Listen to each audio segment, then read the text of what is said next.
We're live. I would like to call to order the August 24th, 2020 regular meeting of the Tipp City Board of Education. We will start with the Pledge of Allegiance.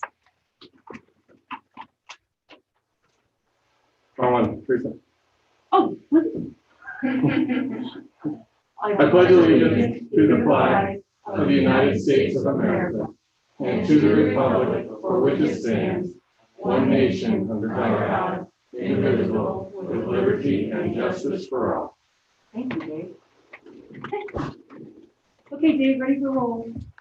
Okay. President Dunaway, Oh, here. Vice President Dahl, Here. Mrs. Heatherly, Here. Mr. Patry, Here. Mrs. Zakor. Here. All present accounted for, Madam President. There's a quorum this evening. Okay, great. So we got our Miami Valley career update from Russ.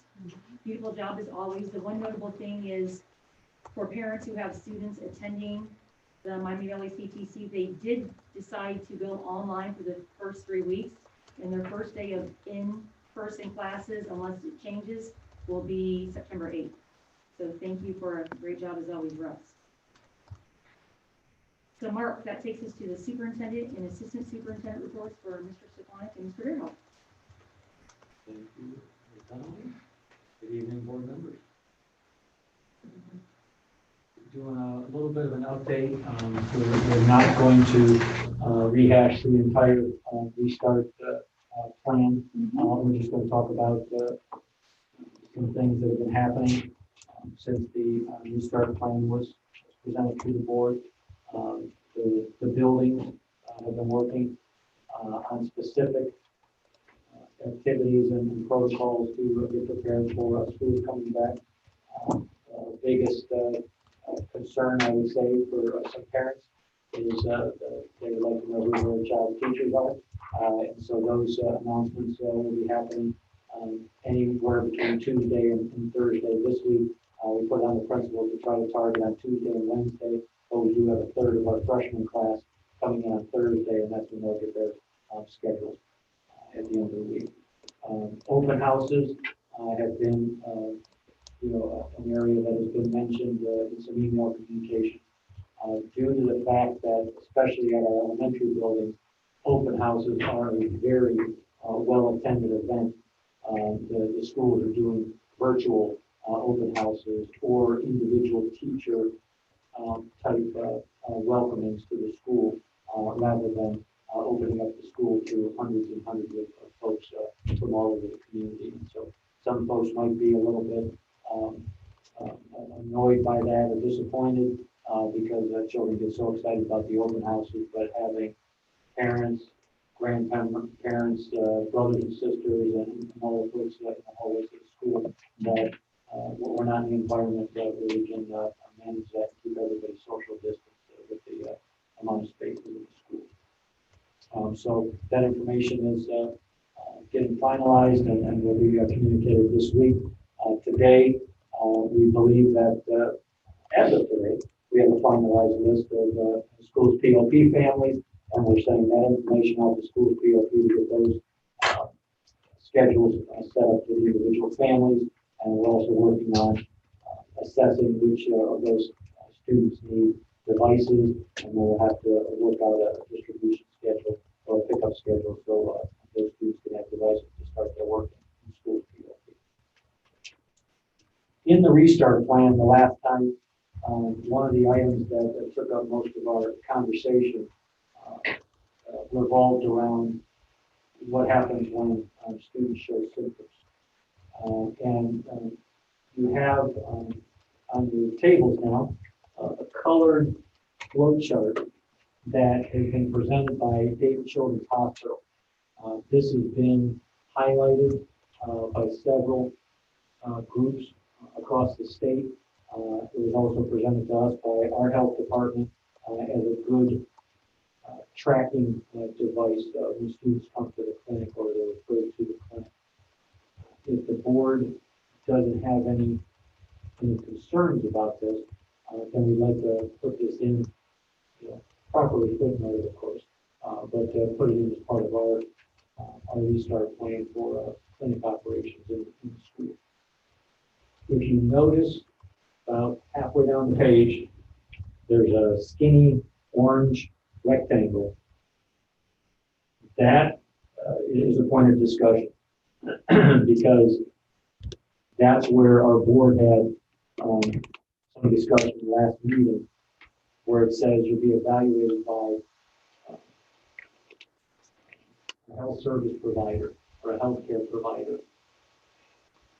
The healthcare provider then makes the decision about whether your symptoms trigger a need for a COVID test or not. And I remember at the last board meeting, there was ample conversation about mandating a COVID test before a student is permitted to come back to school. So with this plan, if the board's comfortable with this, that would leave it up to the health care provider, i.e. the doctor, to determine whether or not the student's symptoms or child's symptoms are in line with COVID and would need a test. Otherwise, the healthcare provider without a test could give the all clear for the student to come back to school. So documentation would be required to return that. Yes. Yeah, I mean, my only comment would be where it says start here. I think that needs to be like start at home. So when you're at home and you know you've been exposed to somebody, you know there needs to be another arrow, I think, for parents. Like, don't send your kid to school to get into this chart. If you've been at home and you know that you've been in contact with somebody, you know, skip some of these boxes and go straight to seek virtual or in-person consultation by a healthcare provider. Because I think sometimes they're going to be feeling like school is now a COVID screener. We do not want that to be the impression. That's a good point. We can add that. We might have to add that on a different page. And say before Yeah, you get to the I know, chart. and this is so pretty. Like, maybe like the first step needs to always be, if you're at home and you know that, this is what you need to do. Yeah. I like that suggestion.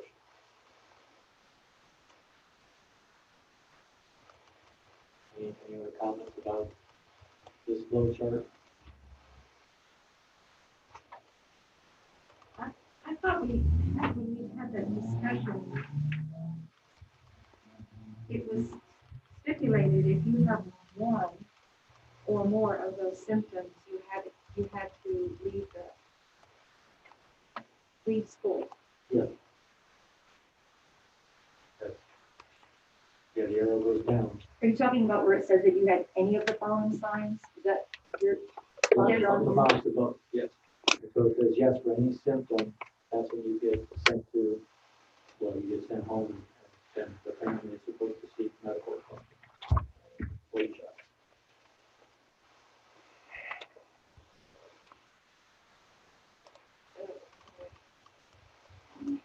And these are the guidelines from who? Dayton Children's Hospital. Right back.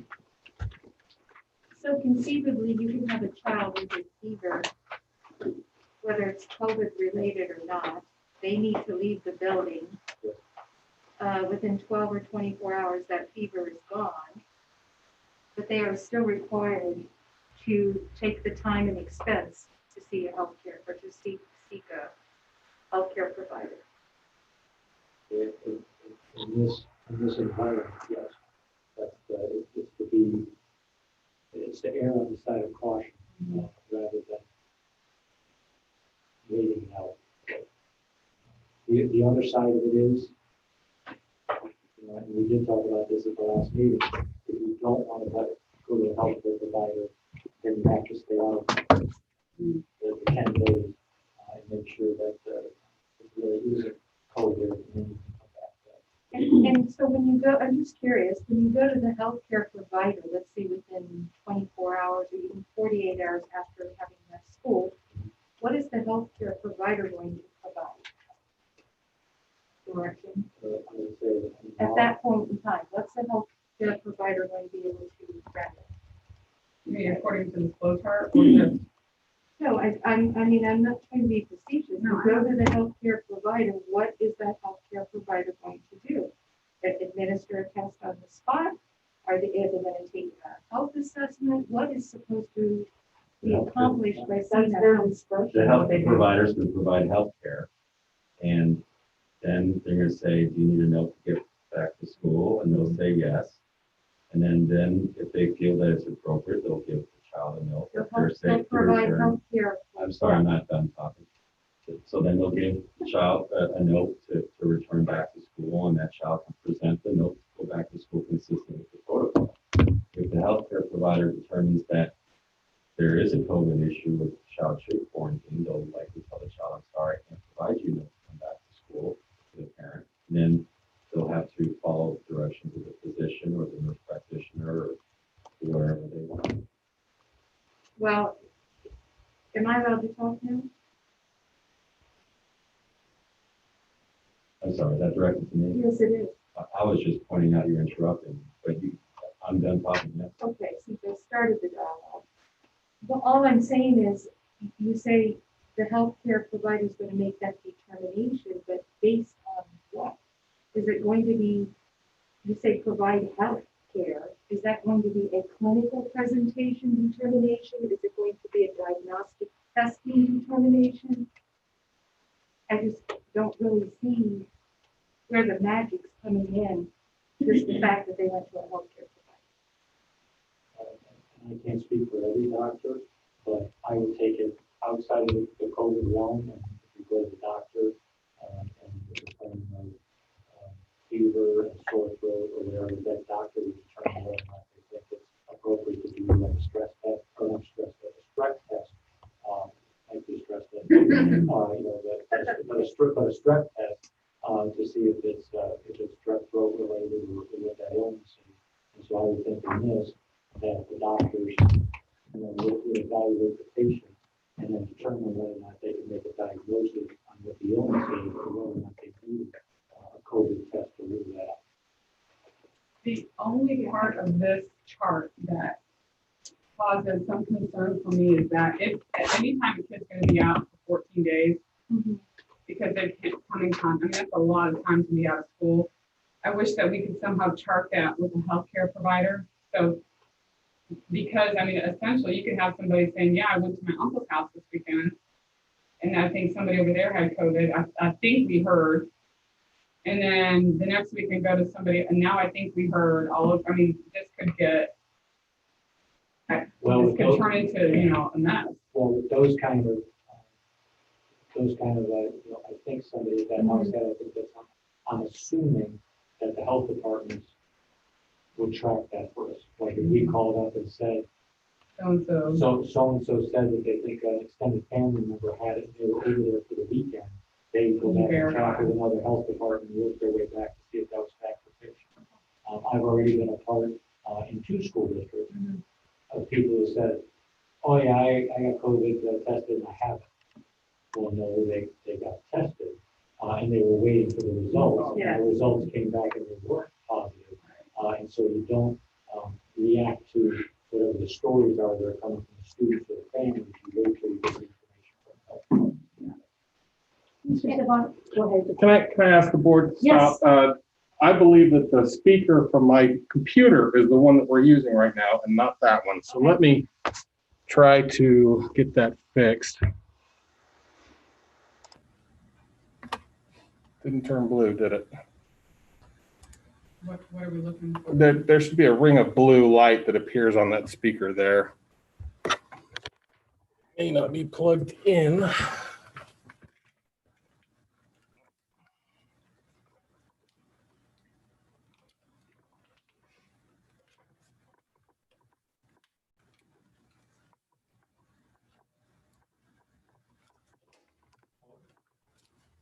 The screen just flashed. It didn't flash blue, but it flashed like the TV was coming on and then it went dark again.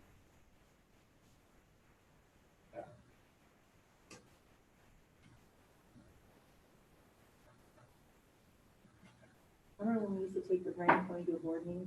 We just come in and sit down and it was like what's easy. I'd like to That have sounds good. do a shout out to Liz Robbins for pointing that out. Thank you, Liz. And she said, I sound really good because I'm right here. Is the blue ring supposed to stay? Yeah, let me find the right one. Thank goodness she's watching and There it was is. able to tell us. Oh, it's on, yes, All right. great. Thank you, Liz. Thanks, Liz. So if I can just summarize my position, I'll support your protocol because I understand we're in a situation and you need some type of directional decision-making. I just want to state loud and clear, this is a problem I have with this because COVID-19 is not an exact science. And here we go, having to remove children because of one symptom, whether it be a fever, a cough or whatever, upset stomach from a rotten bologna sandwich that lunch period, not from our school, but from there. And so, and then they get sent for an assessment. And the assessment in this, it seems like from Dayton Children's, is based on outcome of assessment and or tests.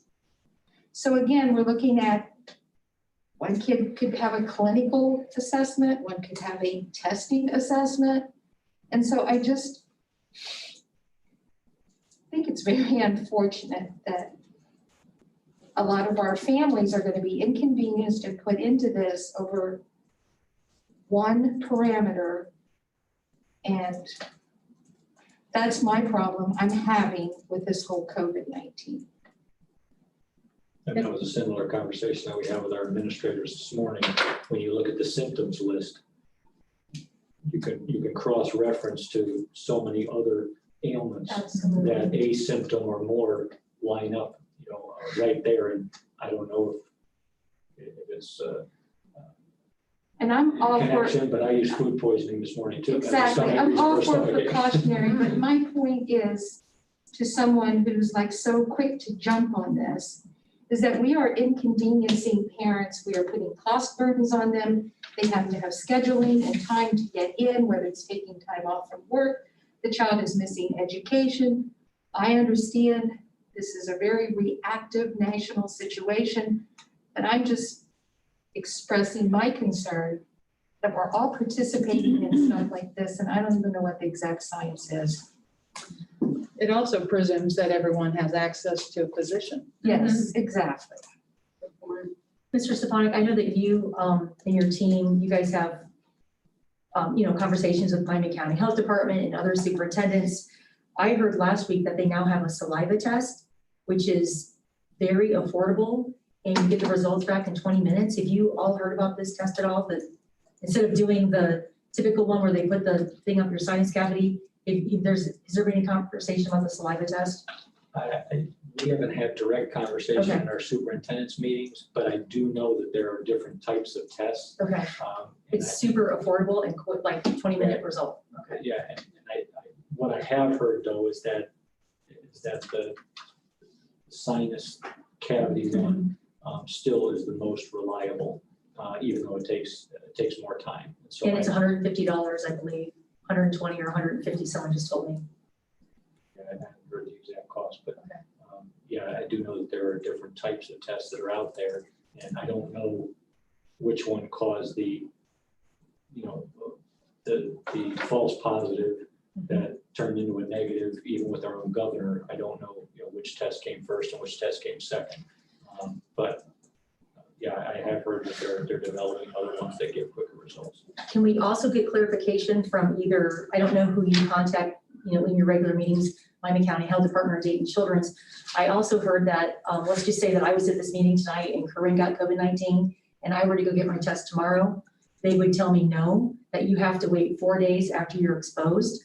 So if we could clarify that for parents, because I don't want parents taking off work to go the next day because they're being great, they're being proactive, and then say, come back in 4 days, because taking 2 days off work and you're paying double doctor visits, and, we're all spread thin with taking time off work from the spring quarter to, it's just a bad time right now. So if anyone or someone could clarify that for us, I heard you have to wait 4 days from the day that you're exposed to somebody, so that we're not going to the doctor twice. Sure. Okay, that'd be awesome. I can double check that tomorrow.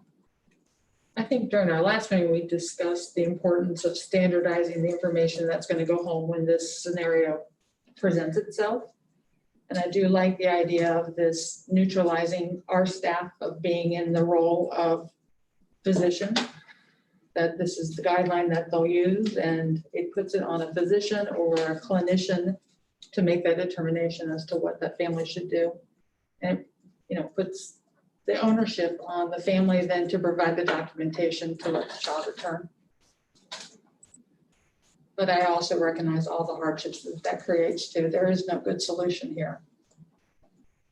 I just want to echo what Joellen just said. Obviously, this is going to place a burden on many, many families, and it's going to cost money, and it's going to be an inconvenience, if not worse. Unfortunately, it's the reality of the circumstances that we find ourselves. I think that this is the best of no good answer. This protocol seems logical to me. Healthcare provider or in-person evaluation, whatever, the virtual evaluation. These are the individuals that are healthcare providers by profession. They're trained. We just have to rely on them to make whatever decision they think is appropriate, to provide us a note. And then we have some type of protection. If we don't, then we're leaving this decision making to people who may not be as well trained. Not that this is a perfect system, but it leaves it more likely to then infect the rest of the school and have more parents be inconvenienced. And so I think that if our goal is to keep as many kids in the schools as long as possible, we have to have these types of protocols in place.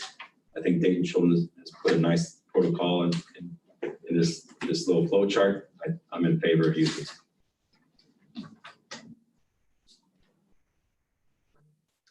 And it also applies to staff, not just students.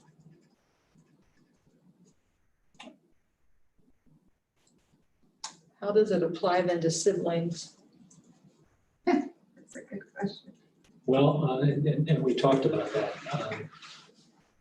Siblings, it goes toward the positive test. Sure. If somebody in the house shows symptoms, that doesn't necessarily mean that the whole school or the school system is clear of that entire family. Somebody has to test positive, and then when they test positive, they presume that immediate family are all close contacts. And so then they go into the orange box or the 14-day quarantine to see if anybody else in the household gets it. We've been dealing with a couple of situations, and so far we've been extremely lucky. We've been dealing with secondary contacts, for lack of a better word, and tertiary contacts, for lack of a better word. And so there have been cautionary schedule changes just to make sure that nothing came of the person that was tested. And then when those situations cleared up, our secondary and tertiary contacts just went back to whatever normal means, normal schedules and normal procedures in their family and their lives. And so, bless you. Oh, thank you. You're out 14 days. So that's, You're in the I had orange. to turn my thing inside out to sneeze. well, that's what I was going to say. You get away from the mask, if you're going to sneeze, you Inside out. just get clear of the First time that's ever happened with a mask on. Oh, my gosh. So Well, I don't know that we need to go into the details tonight. I'm just wondering if that kind of information then can be addressed as part of the frequently asked questions, because that's going to be that parents next, they're going to pick up the phone and ask somebody at the schools for direction on what to do in that situation. Yeah. Parents are always free to exhibit the caution and take all the brothers and sisters home and then just keep an eye on everybody. But it's the one that's showing the symptoms that is the one that would fall into this protocol and not necessarily the whole family. However, once the positive test, and then the rest of the family under this top blue box Yes, gets placed in the orange. yes, yes. Immediate family is presumed to have a lot of close contact, and so they become part of the quarantine group. And provided that's not a false positive, like what happened to our governor. Right.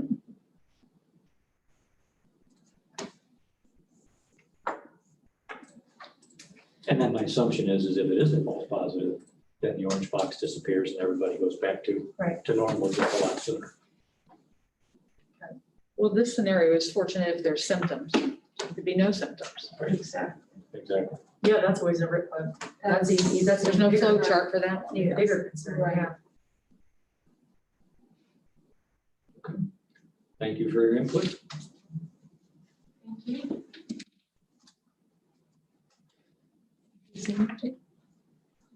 Oh, Oh, sorry. AP exam update? Yes, now to Mr. Veeroff and the AP exam report. I'm still getting used to different court Yeah. protocols. It's always different. I never was the MC in the other district, and so I gotta get used to that. Sorry. No, you're fine. So back in July, AP College Board actually released the AP exam score reports. And so this was something that a lot of educators across the country will sit around on pins and needles waiting to see when those are released. So we wanted to take the opportunity tonight to just share with the board the report based on our exam numbers. We had 170 students who took AP exams. You said 170? 170 in what was probably the most challenging situation College Board has ever faced, trying to administer AP exams at home.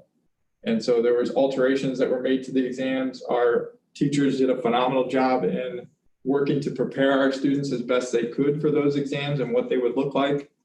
So you see a breakdown there of average score, and then the percentage of students, Tipp City students, who scored a 3 or higher.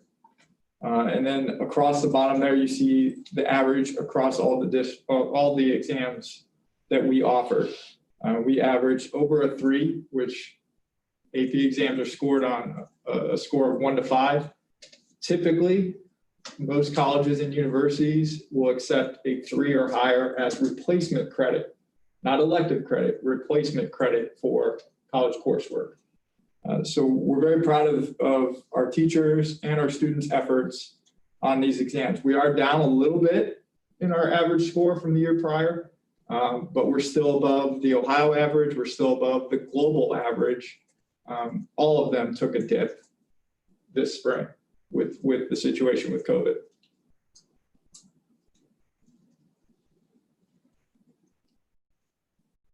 Any questions, concerns from the board? Well, chemistry is very low. What's that about? Yeah, that's an area where we are going to look at some professional development and look at how we can improve there.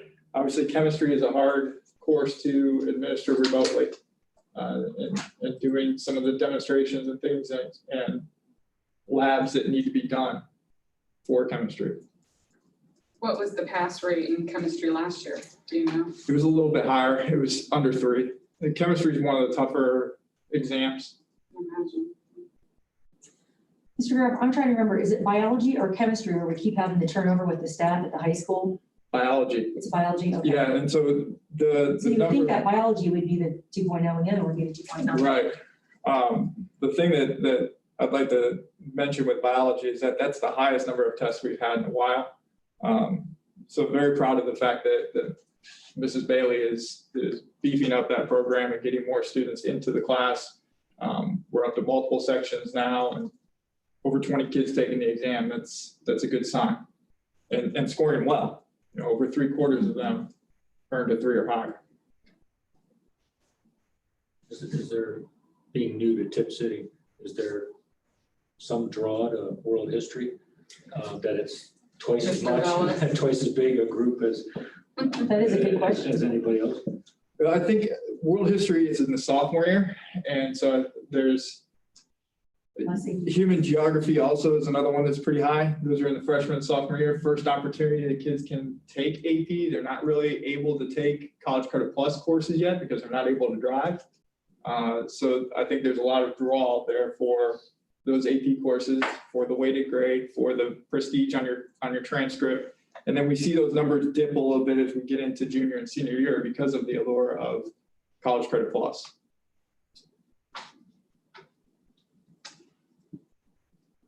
Well, congratulations to calculus, 4.2. That was our highest average score. So, Wow. and then Yeah. statistics, 4.1. And those two usually are the two highest. So whatever staff we have teaching that, Mr. and Mrs. Molat. that would have been my guess. That definitely would have been my guess. So fantastic job. So, because that's not, calculus Because is they're not, hard classes. it's not, exactly. Is Very there, hard. I'm just always fascinated, do we circle back to some of these like premier teachers and kind of drill into what their Secret sauces. secret sauce is? Yes. Yeah. They're amazing. Do But do we do There's, that? there's a lot of Mr. sharing of techniques and resources, especially within the social studies department, where you have 4 AP classes. Mhm. You know, when you've got multiple APs within a content area, that's where you really start to see a lot of collaboration and sharing of resources. There's a lot of resources out from College Board from last year to this year. They're really amping up their efforts to provide supplementals to teachers, things that they could use, whether they're in classroom or in the virtual classroom. Because I think we all agree that teaching is not only a science, but as much, if not more, an art. Mhm. And that delivery, and I just feel that sometimes that we're learning that delivery does need development, understanding how to read and get feedback and do that check with your students and get their playback, not what you're telling them they learned, but them telling you what they learned to find the deficits. So if somebody's doing this well, I mean, I would really want to observe and note their style and technique, because there's obviously success with it. It's also very highly rated professional development. And if you can have people that are right in your district that are performing at that level, then they actually lead, some sessions, whether it be come observe in my class, or they can actually lead a group session to talk about the art that they have or the skill that they have in the classroom and share that with others. I'm just saying, I think it's exciting that a district gets really invested into this and like train the trainer, really teaching this. I would even like to see it some point in time, maybe even like a performance pay type system moving down to create motivation and innovation and recognition for people that really do have those effective skill sets, and that they can teach others those effective skill sets.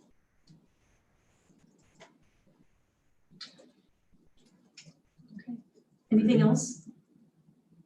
No? Okay. So Mrs. Dowell and I are going to read citizen comments. You want to start, Mr. Dowell? Do you want me to? Okay, we'll do every other like we did last meeting. Okay, go ahead. Dear Board of Education, respectfully, I'm sorry that you're under this situation this year. No one wins. And I greatly understand the largeness and the unknowns of the situation and the decisions you have to make. But I'm very disappointed in how our district seems very behind in making decisions. Although the entire summer was not a lot of time, many other districts have put out thorough logistic plans. Of course, those plans will need to be altered, but the very loose plan that has been rolled out each week is extremely disappointing and has not reflected the needs of your entire school district, teachers, and students. I am angered by the choice of the school's PLP platform for the families who will not be returning to the school buildings this semester. The choice of school's PLP was a negligent one. We will be unenrolling in Tipp schools to find a better online model for education, health, and safety of my family.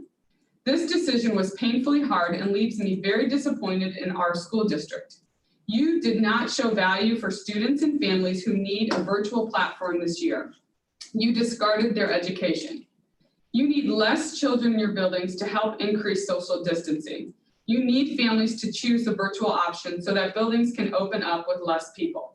But you will also need these families to choose the Tipp Schools PLP virtual program, which many have figured out is not a valuable program. It didn't have to be state-of-the-art, but it should have had a decent interactive education, not a very long day of iReady at home. It is disappointing that you did not value this decision. My family will not be waiting for our in-school program to move to remote format, which is a very real possibility. This would be an ideal way for my kids to get the extraordinary Tipp teachers and Tipp peers that they love. And it disappoints me that I need to decide against that. Eventually, the school buildings will be opening up, and that is wonderful. Many students need the educational system to be in buildings with face-to-face teachers. But you have demonstrated as a Board of Education that you will push your agenda for reopening schools and will not represent the concerns of your entire district when you do. You have demonstrated that you will show lack of good evidence and research when making these decisions for education, health, and safety of your teachers and staff and students. Value all your teachers' input and look at all your families. Thank you for your time, Karen Kibus. It's Cavis. Kibus. Hello, school board. Thank you for taking the time to address my comments and concerns. I am writing to address student orientation, open house for our students. While I understand COVID-19 has put us all in an ever-evolving situation, I believe not having an open house for the students entering new facilities is a disservice to our community. According to Tipp City Schools' Facebook post on June 23rd, 2020, the school board approved a new start date of August 31st for grades 1 through 12. It was stated in that post that the delay in the start date was being used for student orientations, back to school nights, open houses, and kindergarten screenings. I understand this pandemic makes open houses very difficult to plan and organize, and we are at the 11th hour, i.e. too late to have them now.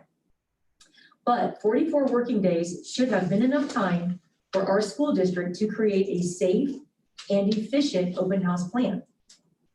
Roughly 42% of your school population will be going into a new facility this year: kindergarten, 2nd grade, 4th grade, 6th grade, and 9th grade, with roughly 25% of your students never seeing or being in their new school. Kindergarten and freshmen excluded because of their orientation. Our children are resilient, and our teachers and staff are amazing at soothing our anxious students, but especially with all these new circumstances, masks and social distancing, it is a disservice not letting our children see where they'll be going to school meeting their teachers. With only 4 working days before school starts, please explain how children's fears are going to be calmed when they're walking into unfamiliar territory, to an unfamiliar face half covered up, while looking for comfort in their friends that they cannot hold hands with. Will there be a virtual tour of the facilities? Will there be a virtual meeting with each new teacher? Will there be a video sent to each family meeting their new teacher, with and without a mask? Will there be instructions on how the children will find their new classrooms, i.e. signs with teachers' names at the bus drop-off? How can we calm our anxious children of the first day jitters? Thank you. Melissa Lucas. Tipp City BOE. I am writing to address a couple of concerns I have regarding the lack of nursing and aides at our schools. We currently have a nurse for each building except one. First of all, I think it is a completely reckless decision to not have a nurse in each building. It is not fair to ask the secretaries who already have their plates full in the office to also help when a child needs something in the clinic.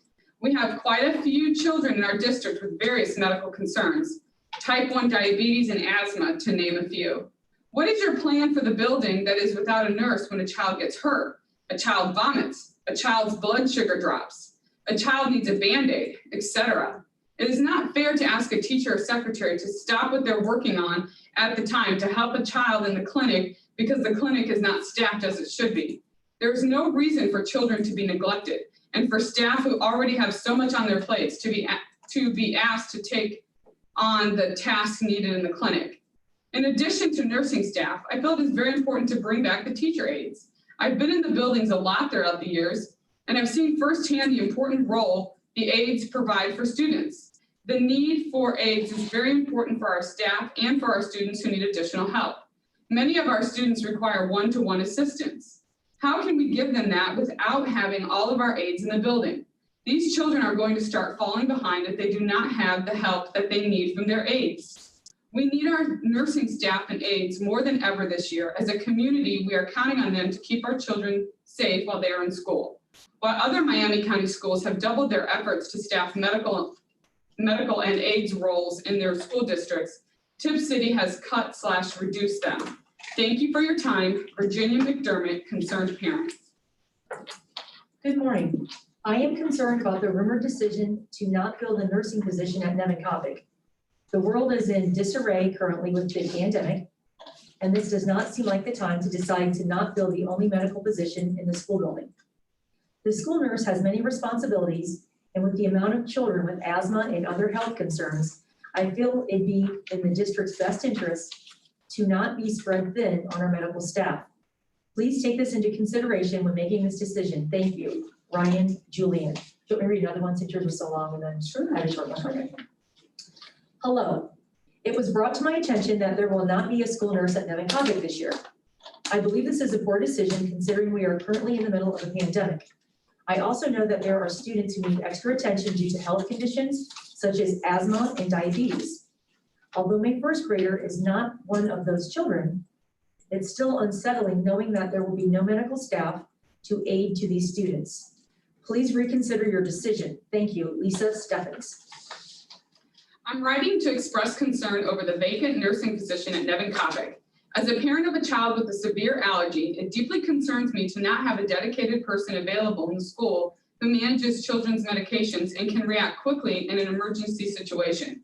I've been told that teachers cannot administer medication, so children will have to wait for someone to get in the building in a situation where seconds can mean their life. Aside from my personal concerns for my son, I can't imagine this role not being filled during a pandemic. Children who are presenting symptoms will need to be checked.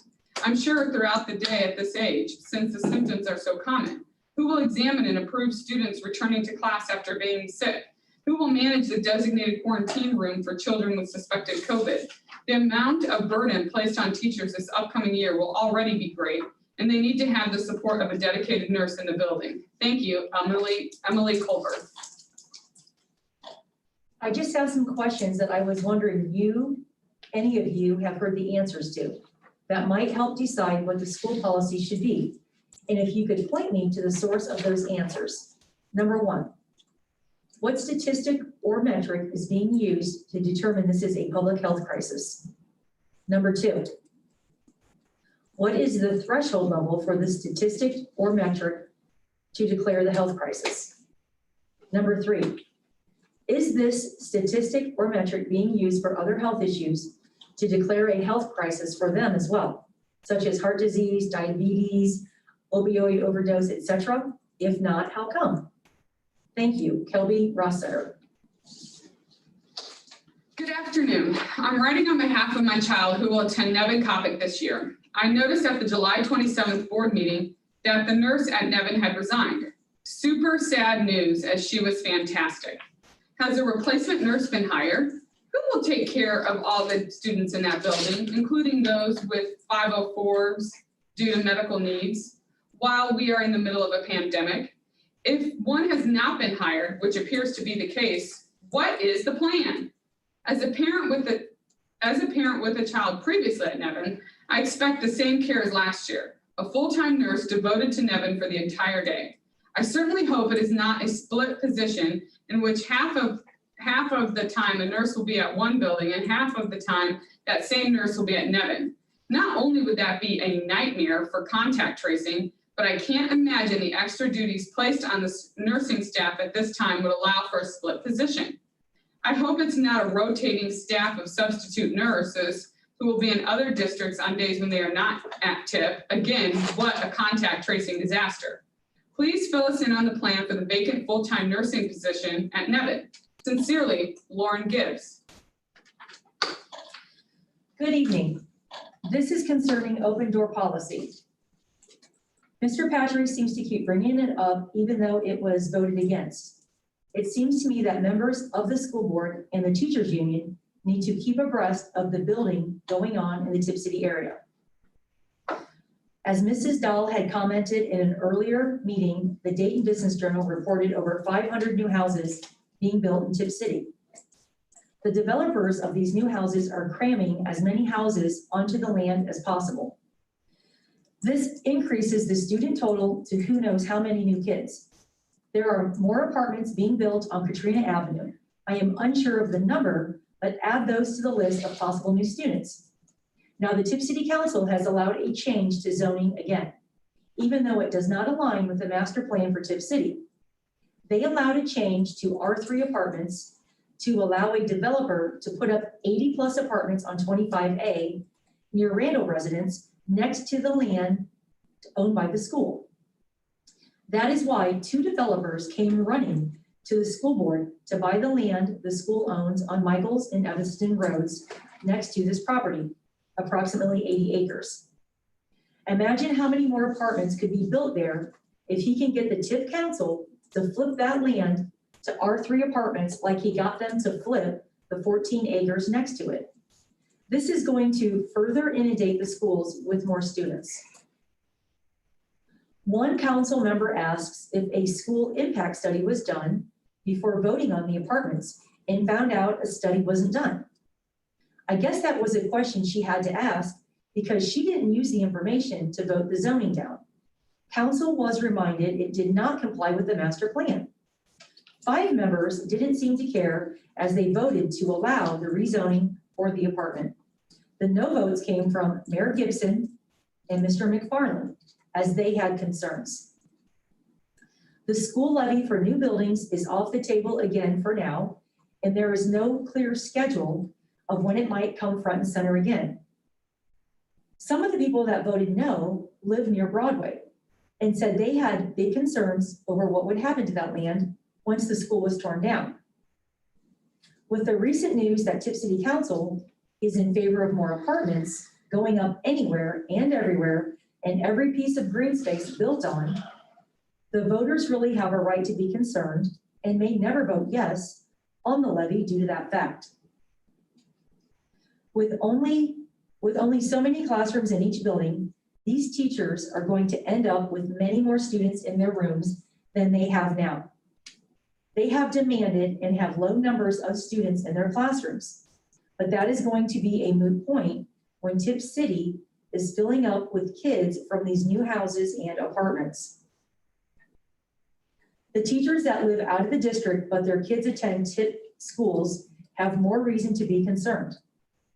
When their contract comes up again and they plead their case for their kids to stay in the district, they need to be aware of all the new homes and apartments that Tipp City Council is allowing. We will have no room for their kids. It seems to me maybe the teachers union and the school board need to meet with the city council and look over the master plan for Tipp City and see what kind of impact it is going to have on the schools. Even though the council doesn't seem to abide by the taxpayer-funded master plan, maybe some insight from the school board and teachers union may open their eyes. Maybe before allowing all the rezoning and development to go unchecked, a compromise needs to be made. Otherwise, the schools are going to be busting at the seams. As far as Mr. Patry's cries to change the policy again, the answer has to be a big, huge no, because the schools are not and will not be able to handle all the new students. You can thank the Tipp City Council for that. Regretfully, Kathy Bone. That was long. That's all of mine. Do you have any more? I do not. Okay. 15 minutes. Oh, wow, great. How many minutes? 15. 15 minutes, wow. So that takes us to TCEA comments, and Mr. Sutton, are you gonna? Okay, great. Go ahead. Right here. Sure. All right. TCA would like to thank staff and administration who donated to a food can drive. We gotta get used to this thing that we put together over the last week. We raised a carload of donations. I asked what a carload was. I was told a big SUV. So that's all I have on that. In that carload was 50 pounds of fresh vegetables, and we raised over $600 to give to the Needy Basket and Lunch on Us program. We did this as a thank you to both organizations for what they have done to those in the community who needed help over the last few months and those that will probably need it here in the next few. TCA is excited, cautiously optimistic about the school year here, and we are ready for staff and students and all of that. So that is all I have. Thank you. Thank you so much. Piggyback on that real quick. Sure. You notice that this is Randy and not Heather. Right. Just a quick update. Heather is at home now recuperating, and so Randy had a chance to talk to her today and said that she's her good old fighting self, and so we'll send her our well wishes and on behalf of the district and the board, and we'll keep track of her and make sure that she's following doctor's orders so she can recuperate as quickly as possible. Absolutely. Yes, absolutely. Okay. So president comments. I just think it would be the appropriate time to thank everybody for their hard work. I don't think many people realize that the board office on a normal summer is super busy, just, accelerating, and everybody is on overdrive. But this summer, especially with everything that's going on, the amount of hours and dedication that everybody in this physical building has put in has just been, extreme.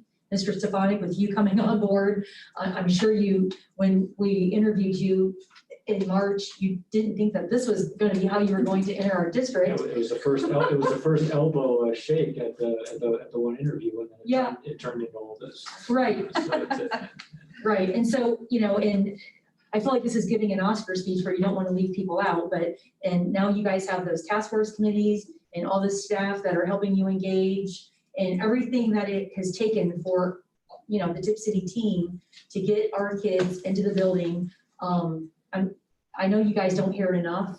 We get lots of emails, but we don't get many thank you emails. So I'm sure every parent, student, staff, community member is just so appreciative of everything that everybody's done to get our doors opened on August 31st. So just want to take a moment to say we appreciate you and everybody who has been working nonstop with the stress, the anxiety, the nonstop emails, the questions. It's so stressful. And we just want you all to know that you're appreciated. Thank you. And I'll do an extension. TCA was wonderful when we asked for a task force, volunteers to give up the last couple of days of their summer to help us make the plans. And so I appreciate the partnership with the association and getting this job done. It's been a lot. So. I have, thank you. Yes, you're the vice Okay, and president. just really, thank you. Hey, have the floor. You're always so gracious with that. I just want to also say that tonight, Rachel Kuhn of the Tipp City Nazarene is going from building to building in our district, offering a prayer and a blessing for our building and our staff and our students as we enter into this new year. And although we can't be there at 7 with her, I think she's starting at the high school. I know I'll be saying a prayer. And I think it's just important to acknowledge that and the power that it has, and it covers our students and our staff, and we're grateful for that support from our community. Most definitely. Okay, approval of minutes. Is that you, Dave? Yes. Okay, I feel like it's been a long time. You haven't talked yet. Oh, I'm here in the corner. You No, can't see me on the 7A. video. Over to you, Dave. Okay, Thank you, Mr. Sutton. thanks, Randy. Looking to get a motion for approval of the minutes from the July 27th, 2020 regular meeting. I'll make the motion. I'll second. Motion and second, Dunaway and Heatherly. Any discussion? Corrections, anything? Okay, good to go. Just notice I didn't get it. They don't pop up on my I was gonna say. board docs. I wasn't able to review them because of that. Oh, that's Pop up on your weird. board They did on docs. mine. I didn't pop up till I came here. And Yeah, I had to pull up 2 different times. I'm joined and it's still not coming. Yeah, mine did. Interesting. I don't have the July 27 minutes either. I have the August 10, but not. It's very strange. Well, we can always, we can table that one and do that at a later time. Unless 3 people have viewed them and want to vote for them. I can only see August 10th also. I can't see the 27th. So Dave, yeah, table it. Thank you, Simon. Let me go into my summary. Motion was tabled. We vote on August 10. Well, we'll have to, yeah, that's You can. next. We have to finish this first. As the board.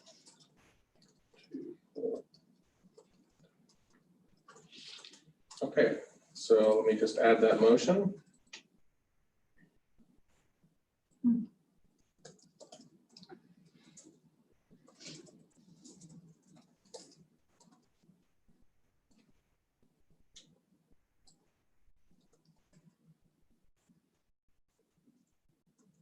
So we have a motion to table to vote on approving the July 27th board minutes.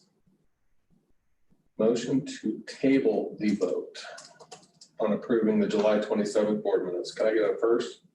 I'll make a motion to table the first reading or the reading of the minutes, I'll second. approval of the minutes. And, okay. Heatherly and Patrick. Heatherly, Yes. Patrick, Yes. Dahl, Yes. Dunaway, Yes, Zakor. Yes, motion carries. Thanks for catching that, Simon. So when can we see them? We'll do it on the How do next, we see we'll it? do it at the next board meeting. Is that okay, Dave? Yeah, I can, We usually don't do that kind of stuff, but it works. I can email those out too. Okay. Is it strange that we can only see one? I think, I was working on them late, and I think I may have missed a button. Okay, the little alarm clock is not there. Right. a little bit. I know what button I missed now when you said no alarm clock. I knew where the minutes were. Okay, moving on to the second item. I'll make a motion to approve the minutes of the August 10th work session. I'll second. Motion and second, Heatherly and Dunaway. Is there any discussion? I did not have a chance to review these like I normally do. Okay. Yeah, no problem. Any other comments? Dave, ready for roll? Heatherly, Yes. Dunaway. Yes, Dahl, Abstain. Patry, Yes. Zakor. Yes, motion carries. Dave, that takes us to the treasurer's report section. Let me make one little comment here.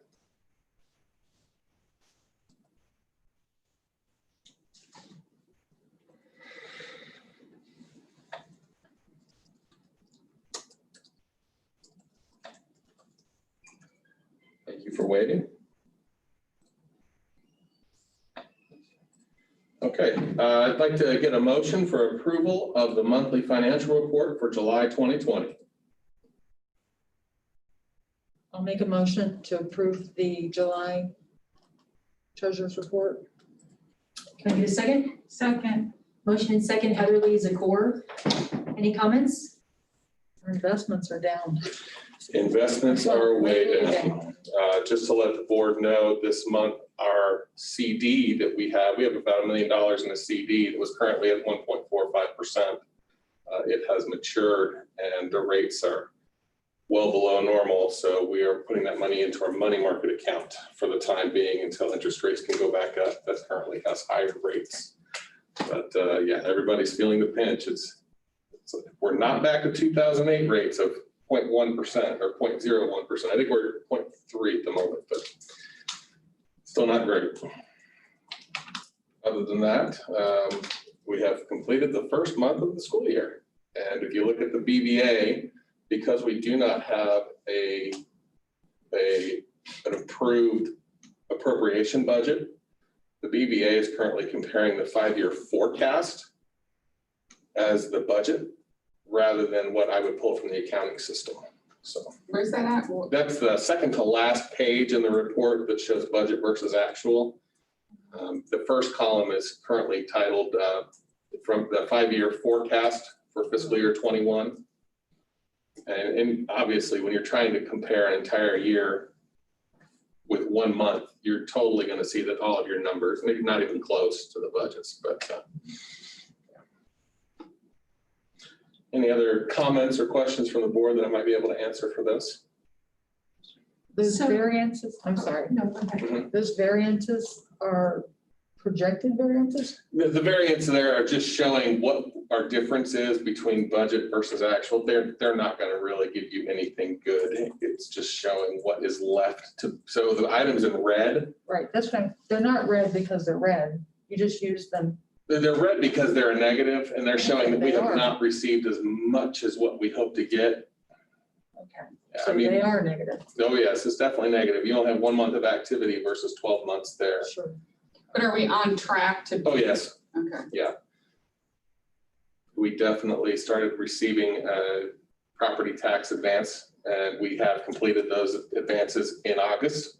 I said that weird. When I compared our property tax revenues to the previous 3 years, this year is the highest as expected because our property tax valuation for the city has gone up when they did the revaluation this year. So if property taxes are in line, it's probably better to go back to the first table of financial number comparisons because that's comparing July for the previous 3 years. Sure. This year and then to 2 years prior. And, we show what's happening there. Everything is currently looking perfect, nothing unexpected. just the one note that I did have is that our foundation money that was received this month in July did include a portion of open enrollment money, but that's because it's being paid based on the numbers that we had last year. And since we don't have any open enrollment this year, that is going to go away and they're going to take that money back. So I think it was $30,000 of revenue in my notes. So excuse me, Dave, because we don't have any open enrollment this year. Aren't the staff's children being? they're currently enrolled as staff, children following staff. They're not considered open enrollment because we do not have open enrollment.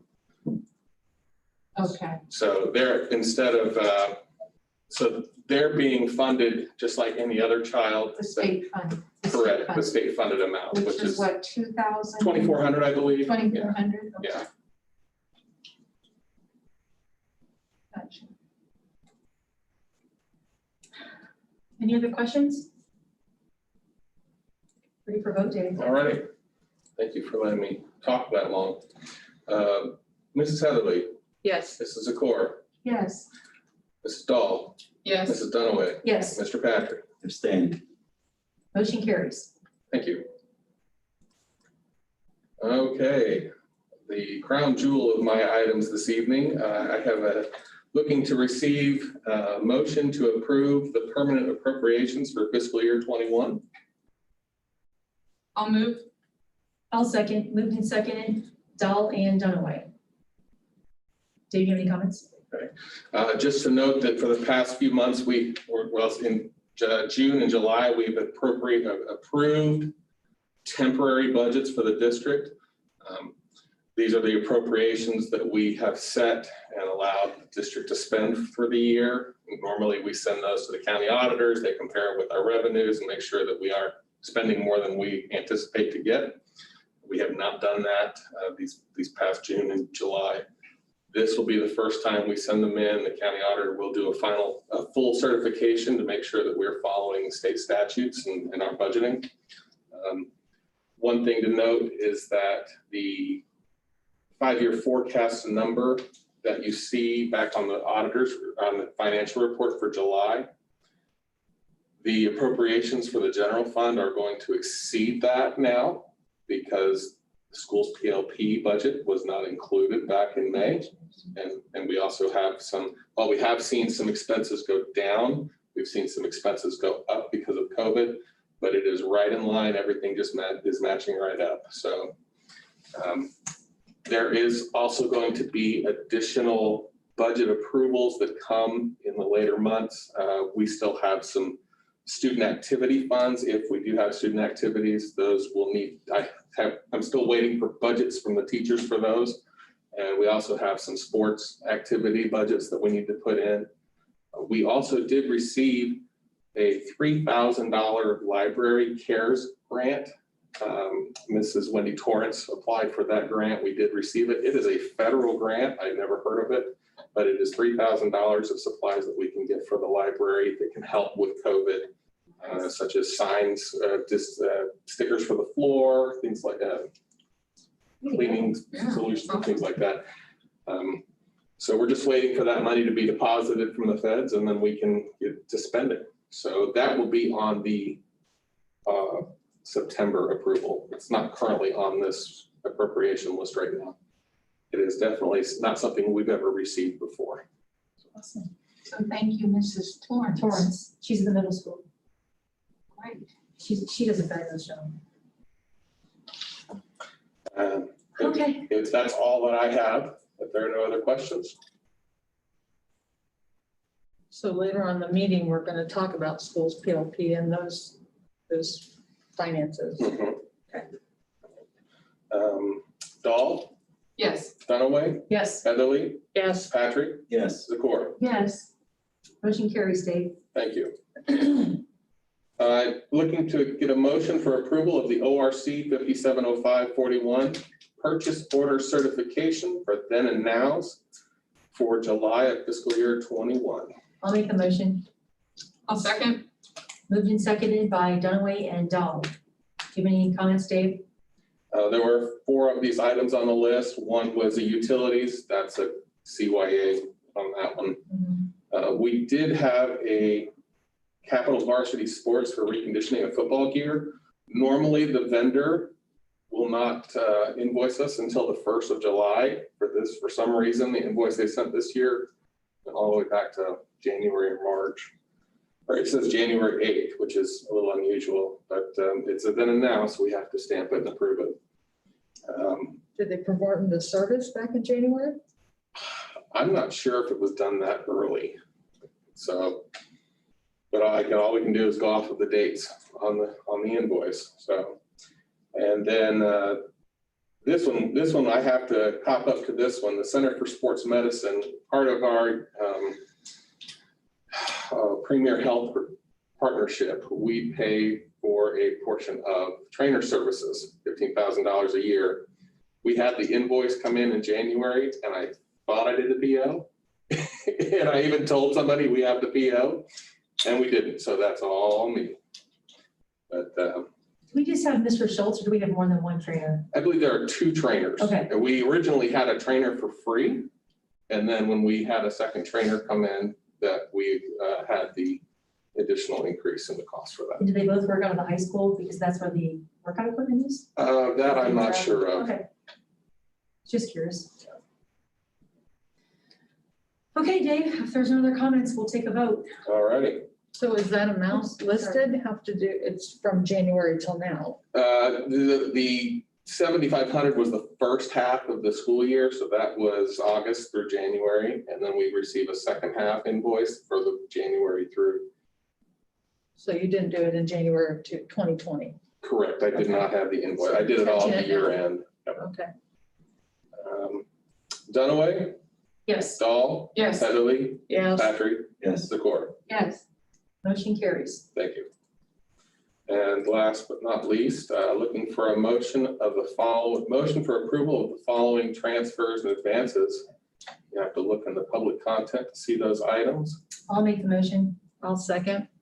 Motion and seconded, Dunaway and Heatherly. Any comments? Just to note that this is to help. This is the pay-to-play funding from last year that was never transferred over to the athletic funds in last year. We were waiting until the end of the year to see what amounts would be necessary for the funds. And then I also have a $5,000 advance to the uniform school supplies account for LT ball. Currently, it's waiting. We had to purchase supplies before students have paid the fees for those supplies. So What sport do we have at LT Ball? Why isn't no, it? that's not sport. That one is the uniform school supply. That's classroom fees and things. Gotcha. Yeah. The uniform part confused me because I didn't know we had sports there. Right, uniform school supply. Somebody thought it would be great. Okay. Yeah, no uniforms. That's just the name of the fund, 009. Yep. And that's to eliminate the negative fund balance as required by the auditor's office. Gotcha. Anybody else? Dave, ready for a vote? Dunaway, Yes, Heatherly, Yes. Dahl, Yes. Patrick, Yes. Zakor. Yes. motion carries. Mr. Stefanik, section 9, old business. Very old business. All right, old business, recommended action, approved to continue the partnership with New Creations Counseling Center, Tipp City, Ohio, as our preferred mental health agency for the 2020-2021 school year at a cost of $53,500 payable in 3 installments. The agreement is attached. I'll make the motion. I'll second. Motion and seconded, Heatherly and Dahl. Any discussion? Yes, I'll say some things. I ask a lot of questions, typed them out and asked for answers regarding this program. I know we had people come in and talk to us at the last meeting, which was very helpful. I could definitely see the passion. It was obvious. However, my questions were not answered that I had submitted in writing. And that was very disappointing to me because I think whenever we spend $53,000 of the taxpayers' money, there should be some more definable metrics than just saying X number of students participated in this. The reason I say this, and I'm really for mental health counseling, but right now we heard all these comments about hiring an aide or nurse for our school buildings. we heard comments during our superintendent search, which came out loud and clear from the parents forum, from the teachers forum, and from the administrators forum, that this district needs a special education or exceptional needs coordinator. Those students are over 220 some, about 13%. I guess this is just my view. When we're spending $53,000 of taxpayers' money, I'd like to see more concrete benefit from the service. And especially when I'm thinking about, here we are, we still don't have a special education coordinator. And I will apologize, but this is coming from the state wellness money, pays for this program. 100% of it? 100% of it, yes. Okay. But I appreciate that. That's not local dollars, but it's still state. it's tax still money, yeah. taxpayers' money, but that does help soften it, if you will. So with all that said, all I'm going to say is for next year, I believe that this would be the second year renewal for them with Tipp City Schools, I believe. Correct. So for the next year, I would expect to see more definitive data on terms of outcome. You're gonna pay for a contract for something, then you have the right to expect results for that. And I felt that was very disappointing, especially when I was real specific in the questions that I had forwarded to our former superintendent, and I'm aware that she did pass that on.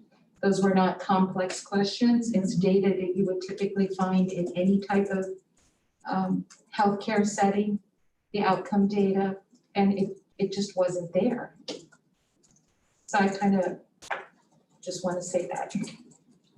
And what I can do with that, if it's okay for me to respond to that, I can go back to that email and I can follow up with the agency and say, we didn't get the answers to all these questions. We'd like the information. Well, my point is moving forward, regardless of what the outcome is today, if I'm asked to weigh in on this next year around this time, it'll be without that type of data, it will be, no, I'm not gonna engage in tax dollars without knowing exactly what return on the investment is.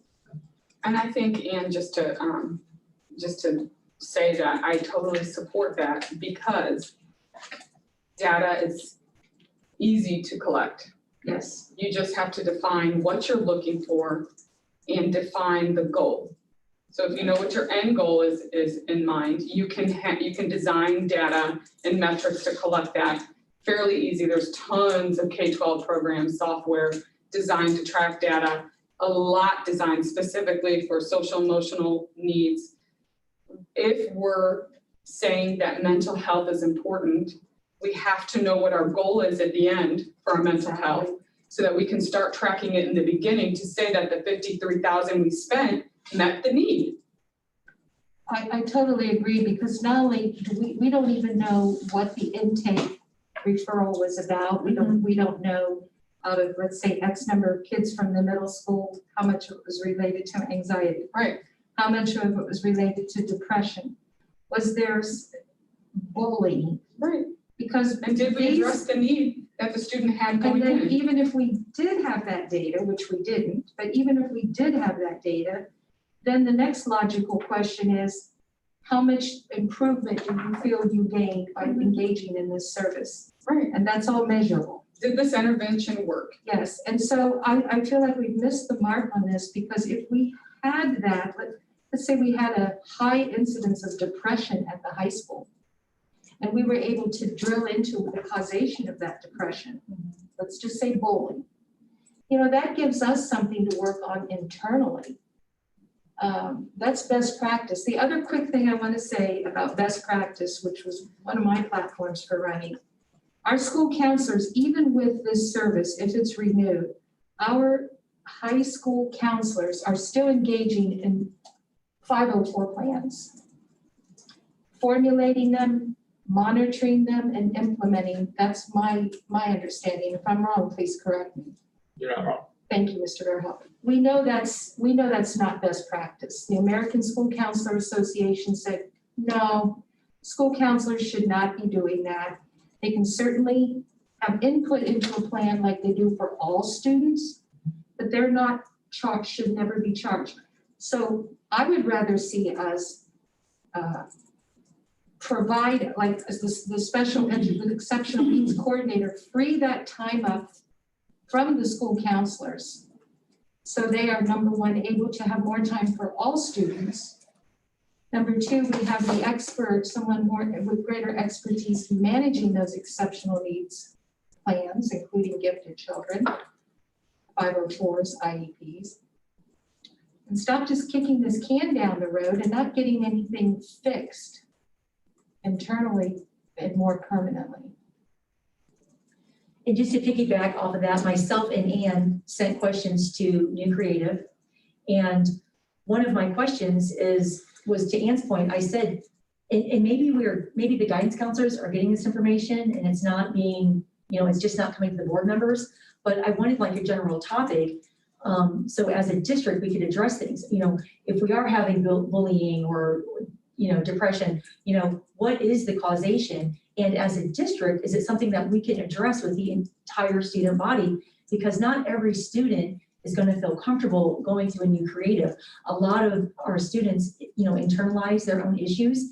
And if we're seeing 25 students crop up in 2 weeks with the same, the same issue, well, there's something going on. And it might benefit the entire student body. Do we have a speaker come in? Or, is it something that we can address as a district? So I would like to see that there be more, and maybe there is and we just don't know about it, but there doesn't seem to be there's no data, there's no cohesion, there's no, what's the outcome? What are we trying to, What have we accomplished? Right, and my questions were also not answered. So that's definitely a concern for me. And I also agree with Mrs. Zakor. I've been pretty vocal on saying that we have got to find a way to get those 504 plans away from the guidance counselors. Our guidance counselors at the high school are spread so thin. Yep. And when students come in to ask basic questions about, scheduling or how do I do college prep or whatever, they're so overburdened with things that aren't helping all students. So I'm not sure who's in charge of the guidance counselors. I don't know what the chain of command is on that, but if we could work on that, I feel like that would be something that could help all students at the high school immediately. Doesn't this dovetail with realigning some of the positions and determining how our positions are being utilized and That table of operations. Yeah. Oh, you mean the Battelle thing? Yeah. The battalion. Yeah, that barely scratched the surface. Wouldn't that address some of your concerns?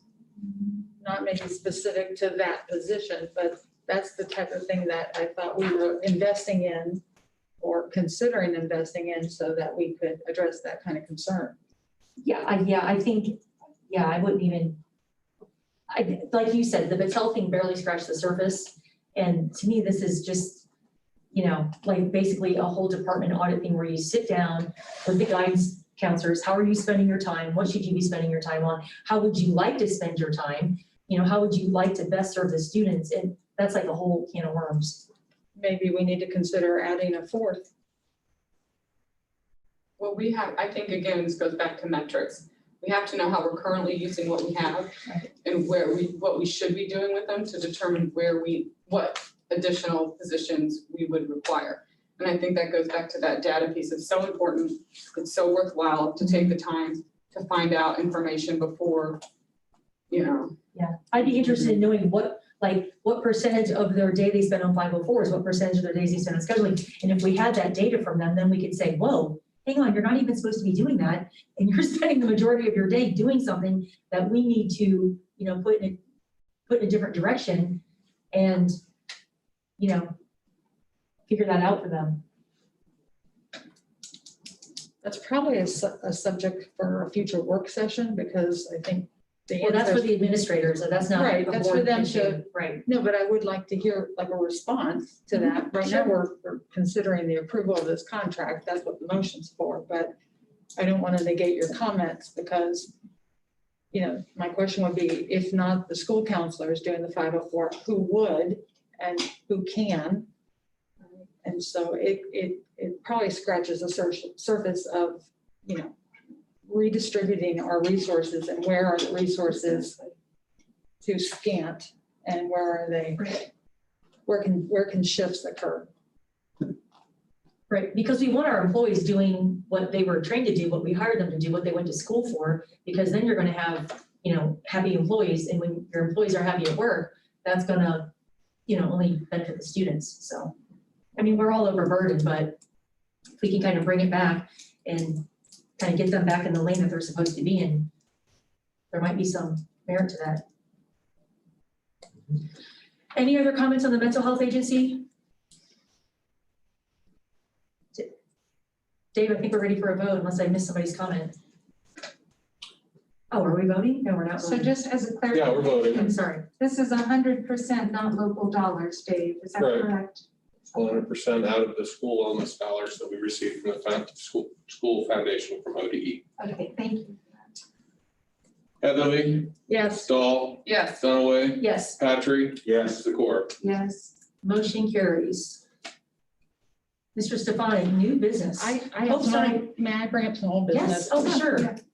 I was wondering if we could revisit our conversation from last month related to the transportation request by the parents who have students who are attending CJ.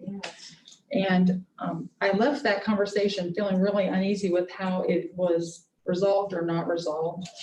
I have updates on that. Sorry? I have an update on that. Okay. I mean, please feel free to finish.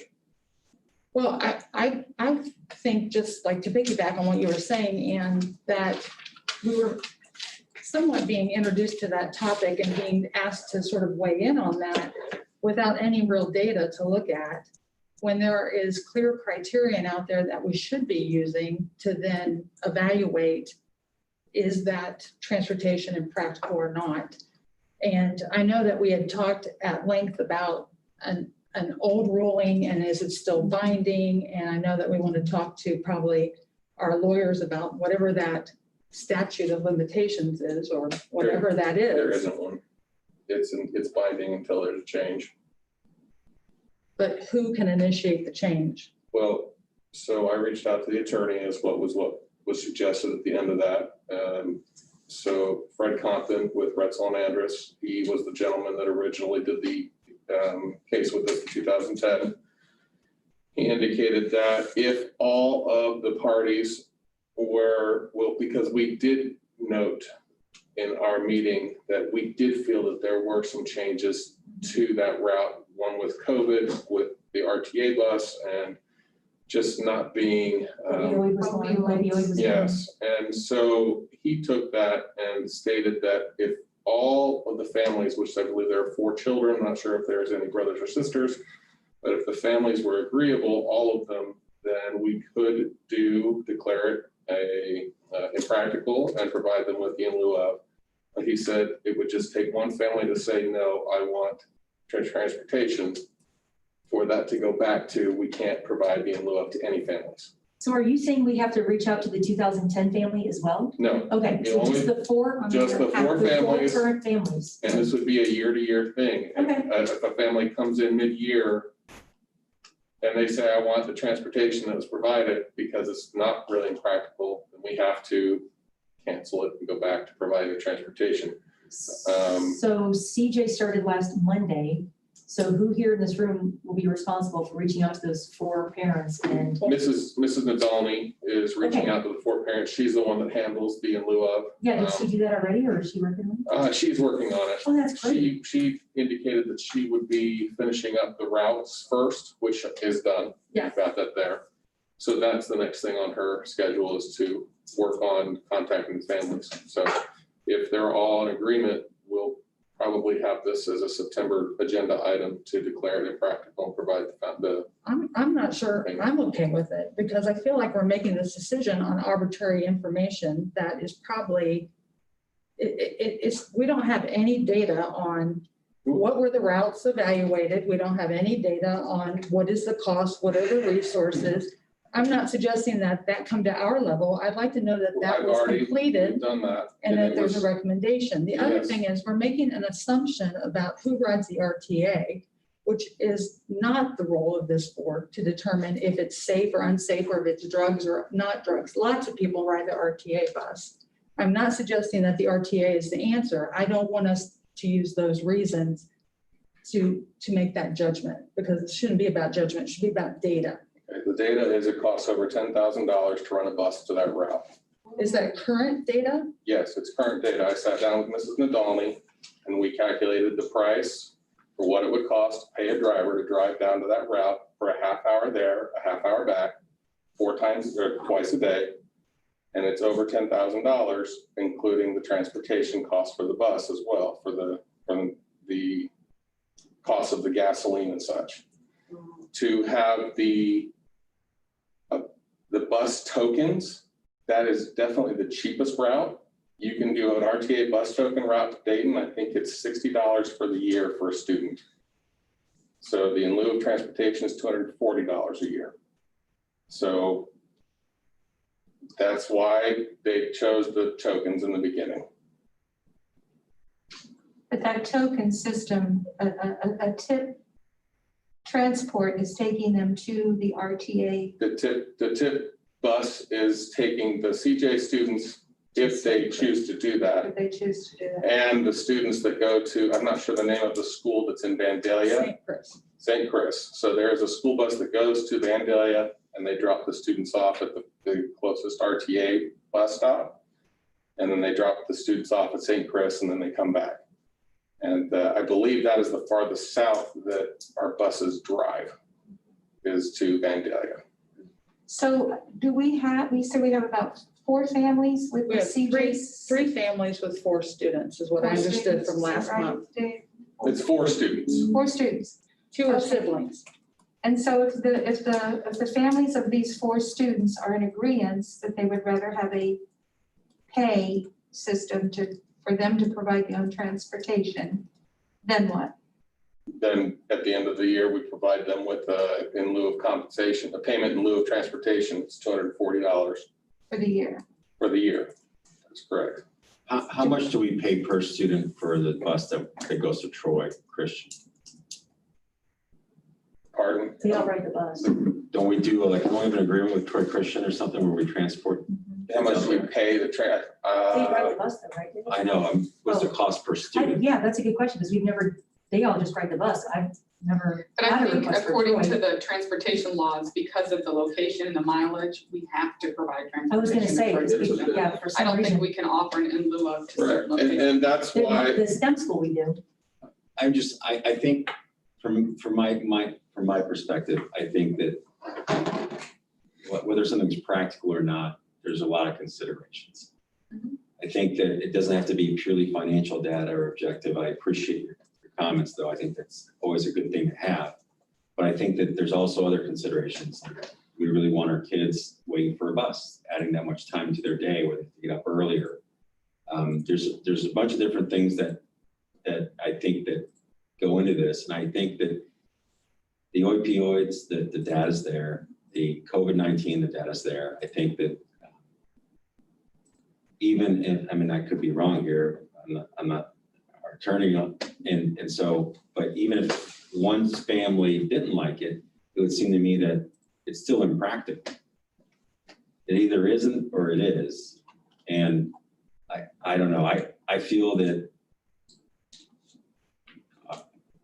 from my perspective, what's practical is one of 2 options: giving them the payment in lieu, or transporting them on a bus, not an RTA. It's way too expensive to do it on a bus. To me, what makes sense, what's practical is the payment. I fully support those comments. And I just would like to say one thing further. It's not pretty, but it's a reality. Ohio is in a very high human trafficking statistic. In fact, it was the Ohio Attorney General's #1 issue rolling out to their teen ambassadors. for awareness. And so I am really uncomfortable with any of our students going to a Dayton transit station and standing there and waiting in a uniform. Because it doesn't take a very bright bulb to figure out that this is a school-age kid. They've got a pattern, they've got a routine, they're gonna be here tomorrow, they're gonna be here the next day. And that clandestine mind starts kicking in. I don't like it. I agree with you. And for this small amount of number of 4 kids, I'm sorry. I don't really even know why we're having such a lengthy discussion on this. To me, it's a no-brainer. Because just a few months ago, there were comments about what's the district doing to get kids to come back into the district. Now we have 4 students who are going out of the district, and we don't even have an application of real data in front of us to make that evaluation. We're doing it on anecdotal information or an assumption of who's riding the RTA bus, which I think is a social judgment that we don't have any, we don't have I anything thought this was validated. about how we could, if we could give them payment in lieu of. I thought that's what the conversation was.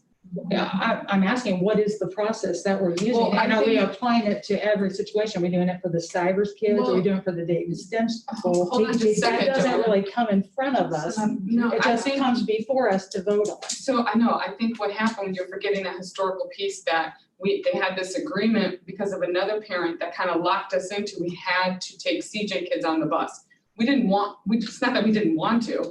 We didn't want to take that choice from the parents, but because of this historic situation, we couldn't offer them the payment in lieu of. And then Dave, through his research with the lawyer, has found a way that, yes, we can, if all of those parents that are currently going to CJ agree, then yes, we can. So this has been a lot of heavy research on Dave to kind of right the situation for the parents that are currently going to CJ because of a situation that happened in the past with the parent that had previously gone to CJ. They locked these future parents into that. I Because understand that. we originally did have it as impractical. Right. We were sued to provide transportation. Well, I understand all that. There's also criteria identified that we really don't see. We're just asked to pass this resolution, but I don't see us applying the criteria. The When we look ODE at- applies all that. I mean, the ODE has the transportation criteria Yes, that our admin are applying. it's outlined by our. Yeah, so I don't ever see any of that data. Joellen, I don't know if this will help you or not, but going to Simon's point of kids having to get up earlier to catch the bus, that was a long meeting, but one thing that came up was the parents were concerned because I think the kids have to catch the ball at like that LT ball, TMS, Devon Cobbett campus, and then they have to possibly stay on there for X amount of minutes and then go to the RTA stop. And I believe CJ is a relatively short distance, possibly like 15 to 17 minutes. So the parents said the kids are on the bus in Tipp from where we have to take them to the middle school campus to the RTA place in Vandalia. That's longer than it would take me to just, if you just gave me the payment in lieu of, I can drive them to CJ faster. So that was one data point that really stuck with me. I'm not arguing about giving them I think that. I understand what you're saying What now. I'm saying The is, whole is picture. the application is the criteria used? Are we using hard numbers? Are we implying it for the STEM school, Stivers school, Like just CJ? that flow chart of decision making, when kids get payment in lieu of, and when they get tokens, and when they get transportation from the school, like that flow chart. I'm not against them getting the money. It's not about that. I just think we're making this decision on arbitrary information. We don't have any Well, data in if front of it's us. more than 30 miles away, we don't, 30 Well, minutes. 30 minutes, we don't have to. Well, which route are we using? I mean, I think it's really close. I think You're that's supposed to part of. use the most direct route. Yes, and you're supposed to look at alternative routes, and you're supposed to look at the number of kids and what your resources So, are Mr. and what your Stevens, criteria is. Do we have pay in lieu of for other subsets? We of do. students? We recently approved the payment in lieu of for the STEM school students. Two students, right? So therefore, an argument for the CJ families is why can't we be treated, I mean, that was an argument, why are we being treated differently? And I think it's a relevant question.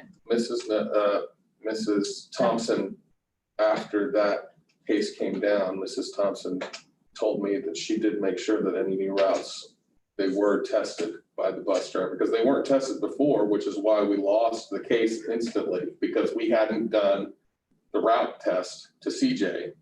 Okay, well, I wasn't gonna go there, but now since you did, that is part of the reason, because we did not apply the criteria in our case. which is part of my argument is, let's document that we did the criteria. That's And that's how it came to the resolution and how we come to the vote here at the board. It's no different than what Mrs. Zakor is talking about, having outcome measures related to what are we measuring to evaluate the effectiveness of mental health counseling. That's my point. But I don't want to make this decision based on an arbitrary suggestion of who's writing RTA and what kind of potential concerns that people are going to be exposed to.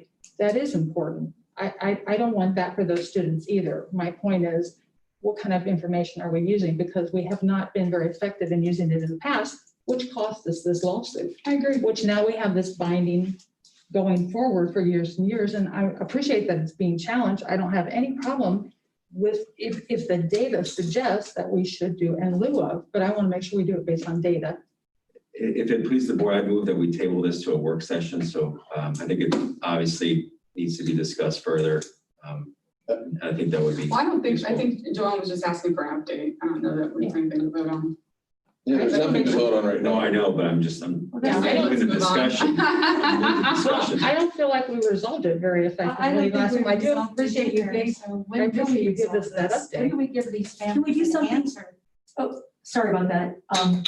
Well, okay, I was gonna, I have Kim Nadolny asking if these families are interested in this. okay. If, Can we do a Friday board update? Is that possible? Would you have Send a information by deadline? then? Today's Monday. okay, I just had two people talk and Oh, I sorry. missed what happened. You said Friday board update? Well, Simon asked to table this, and so I understand, we've already discussed this at multiple meetings, so in order to avoid another Two meetings. work session, sorry. 2 meetings. Yeah. We just discussed it last Right, right, month right. and now we're revisiting it. Right. So let's be clear about that. That's correct. So we have discussed it at multiple meetings. 2 meetings. We have discussed it at 2 meetings. Simon has asked that we bring it up, table it for a work session. My point is, Dave, by Friday, because you said earlier that Kim has already been working on this and she already has a plan, she's already done the research. Is it something that could be put in a Friday board update to the board so that we don't have to have a third meeting on it? I'm fine with that. I'd I'm just just trying to like make to know everyone what it is the board wants to know. If If the poor families want to do that, So Joelle, why don't you answer the question since it was your, you know what I mean, since it was your topic? It would be interested to me, for myself, if I can, what the criteria are for impracticality based on the statute or the administrative code. those items were included in the handout from last meeting. That has what they have to do. From the attorney? I believe so. Okay. It's in the rule, transportation. Well, I'm not disagreeing. Whether we've tested the route, because I think 30 minutes or less, we have to provide it. We we should provide, but we can still deem it impractical depending on school buses, school drivers, the bus drivers. Okay. And so. All right. I think what I'm trying to say is the work was not applied originally in 2009 when this happened and then was eventually resolved with a pretty high cost to this district because the criteria wasn't there. I'm just Right. asking for something with some information that shows that the criteria was applied and what those results are. And then how we apply it to all, not just those 3 families, but the STEM school and also the cyber school for the art and whatever. Those are the ones that have become before this board so far. I just want to make sure that we're applying it equitably and based on the rule and the criteria. And I understand the value comes into that. It's not that I don't appreciate those other factors that you are saying. Would you want me to bring in Kim Nadolny on this? Because I'm not the transportation supervisor that does all of this. And sounds to me like you're asking for a lot of information. Joelle, do you want to come in and meet with her? Would that be possible for Joelle and her to meet? I think it's just a matter of listing out the criteria and then what the response is. And I just pulled the statute. So that wasn't part of our last packet, but It wasn't in there? no, it was I thought not. it was. I wasn't. It was just a decision and where they were and what was suggested, but there wasn't any criteria, objective criteria, what the statute is. So I would suggest that it looks like there's at least 6 factors, if not more, which to me would change on a yearly basis. Like, for example, the number of pupils to be transported would change. So there's a lot of different things. Right now, we're only talking about 4 students, et cetera. I would suspect that we're still going to be determined to be impractical But my suggestion is that we table this to a work session so we can run through the criteria and then get an appropriate response, as well as get our legal counsel to provide us what we should be considering as far as making that decision. My suggestion is that we use practicality and move forward because we have a tremendous amount of important things presently and certainly moving ahead. If we have 4 students, this is all that it's affecting. We are giving pay in lieu of to other students that are similarly situated. I guess if my position is pick up the phone, reach out to the families. If they're all in agreement, then move forward. I agree. We're talking $1,000. Yeah, that would be my Time suggestion. is money in business. Yeah, we Yes. can go through all these analytics. And I'm sure Mrs. Nildani right now at this time of year is just beyond swamped with the And I'm bus sure- routes and the phone calls. I'm and the- sure that we have a file. She's got a file in there Right. somewhere that shows that when the routes were tested, under what conditions they were tested, and the results of those And that tests. can be included in the Friday board update. I'm not suggesting that I get those results. I'm suggesting that I get something with that sort of criteria and it shows that you applied it. I suggest we move on to. I don't really see this being any different from you wanting some metric and some optics related to what are the outcomes of mental health. I see a big difference, Joellen. We're dealing with over 60-some students, $53,000 cost of public funds. Then we get into the realm of mental health, which has a lot of ramifications, including litigious ramifications. This is a matter of 4 students, the family simply saying they want to be treated like other families and get a payment in lieu of. That's all. I don't disagree. I'm sorry. Please finish that. No, I'm done. I don't disagree with what you're saying, Anna, but I don't think what Joellen's asking is unreasonable. I think on the litigious side, we know for a fact that this issue caused litigation and was resolved as a result of litigation. I think it doesn't hurt just to have our T's crossed and our I's dotted. I think based on my understanding of what impractical is and what's not in my feel of the room, we know where this is going to end up heading, but at least this way, we procedurally kind of crossed the hurdles we need to cross to prevent and mitigate the litigation, which could end up being a lot more than just the $1,000. And so that's my suggestion for the work session. It could be in a Friday board update, and then it could just be a matter of emails from council with potential resolutions that have to be resolved. But I think what Joellen's trying to impress upon us is that we're following the procedure, which certainly is always important. Madam President, can I suggest we move on to resignations? Yes, and I was gonna put, just to put a final pin in it, Dave, could we put it in the Friday board update? If Kim has time for this Friday, if not next Friday, and if there's any board member that isn't satisfied with the information or doesn't think their answers were fully answered, please get back to Dave or Kim. I'll just call Kim directly. It's fine. Okay, yeah, so that we can move on, so. Okay, Mr. Stefanik, new business? Okay, item A, approval and acceptance of the following resignations as listed. I'll make the motion. I'll second. Motion and second by Dunaway and Dahl. Are there any comments? Were we expecting these resignations, Mr. Stefan? Not the cafeteria one. They weren't. Title I, We weren't expecting that one either. We knew that it could be coming, but yes. didn't expect it to happen this late in the summer. Any other comments or questions? Ready for a vote, Dave? Dunaway, Yes, Dahl, Yes. Heatherly, Yes. Patrick, Yes. Secor. Yes, motion carries.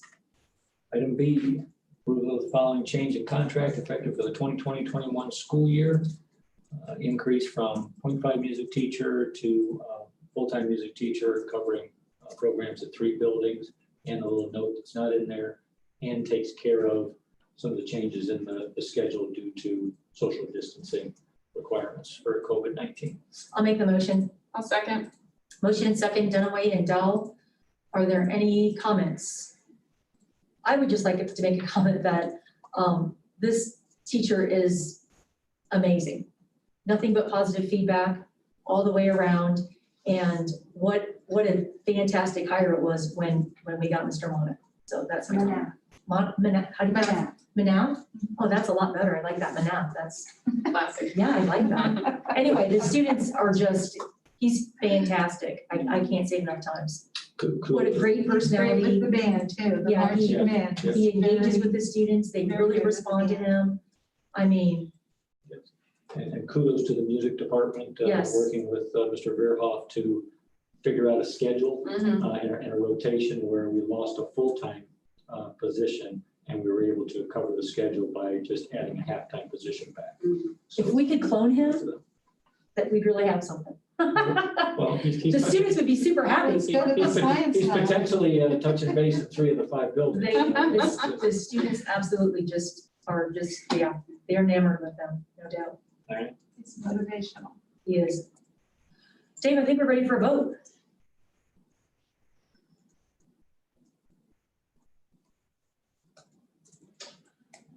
Okay. Dunaway, Yes, Dahl, Yes. Heatherly, Yes. Patrick, Yes. Zakor. Yes, motion carries. Item C, classified staff reemployment, approval to reemploy the following as classified staff for the 2020-2021 school year, pending proper certification and paperwork.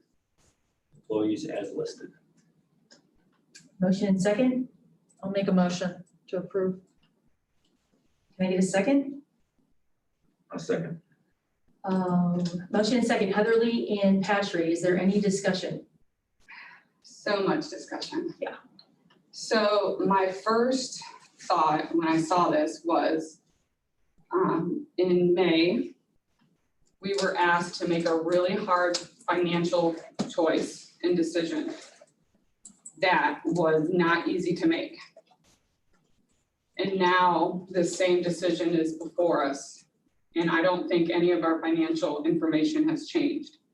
So I'm just wondering what has changed to bring this issue back on this agenda tonight.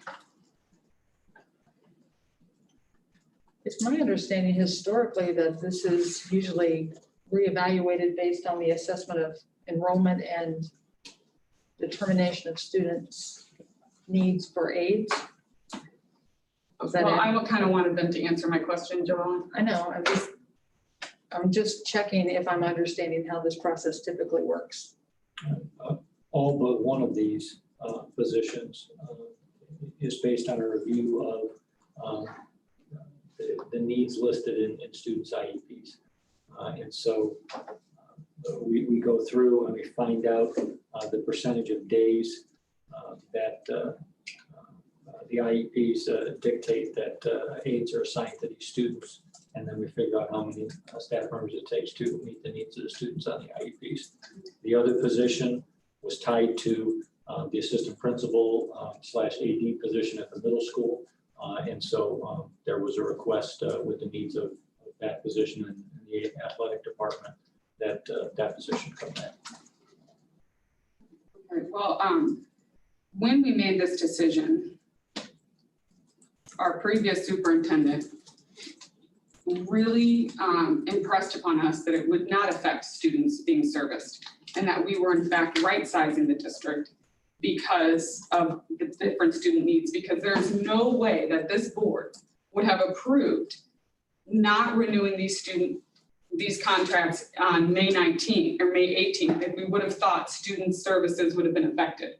And Greta totally gave me the impression that absolutely no student needs would suffer. That this is, again, she kept using this term, right-sizing. That and combined with the fact that our finances are frozen, not in 2020, but in 2019, she said, we really don't, moving forward with this financially would be irresponsible. And then we had hard choices to make with our admin. And they basically, took a one on the chin for the team because we're going to move forward. And now we're adding back onto payroll, expanding. Where are we going to correct for the admin from last year? Or this past year in May? I think that's a great question, since I was involved in those conversations with the previous superintendent. The understanding I had was that these positions were presented to the board as reductions pending the decision on full return to school or remote. If I misunderstood that, then that's my error, but that was the understanding that I had as I came in and transitioned. Because whether we come back to school remotely or in person shouldn't affect the services that we give to students. Correct? No, based on some of these IEPs, if the students are at home, their academic needs or a lot of their academic needs might be met by the teacher. But some of these are behavior-based or things like fine motor or whatever. And so the students get some extra services from the assistants rather than the intervention specialist. There's some supports for personal hygiene, for transitioning. Don't they fill those type of roles? Yes, there. I didn't necessarily see it on the quick review today. I didn't necessarily see personal hygiene, but just movement around the building, choices for based on responsibility over, say, a knee-jerk reaction, to a stimulus, those types of things, and monitoring it and guiding the students toward, improvement based on their IEP goals. So because we don't have a person over this whole department, I don't really understand how this works. So the aides report to who? Because they're different buildings. So who does the aide report to? I know that they're with the student. They follow.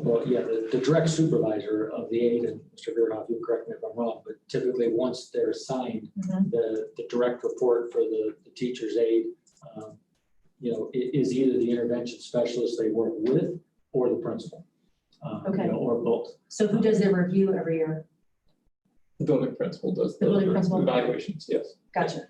Thank you. But each year, again, don't know Tipp City's process, but each year you evaluate the services needed in the district's set of IEPs, and then you work to bring the staff in to meet those needs. And that's what Greta had done. Correct. And based off of that information. And that's why I was asking that question, because originally we were told on May 18th Right size. that we were right sizing the Yeah. district. So that was my whole question about who do they report to, who do their evaluations, because again, without data, we're just kind of making an emotional decision.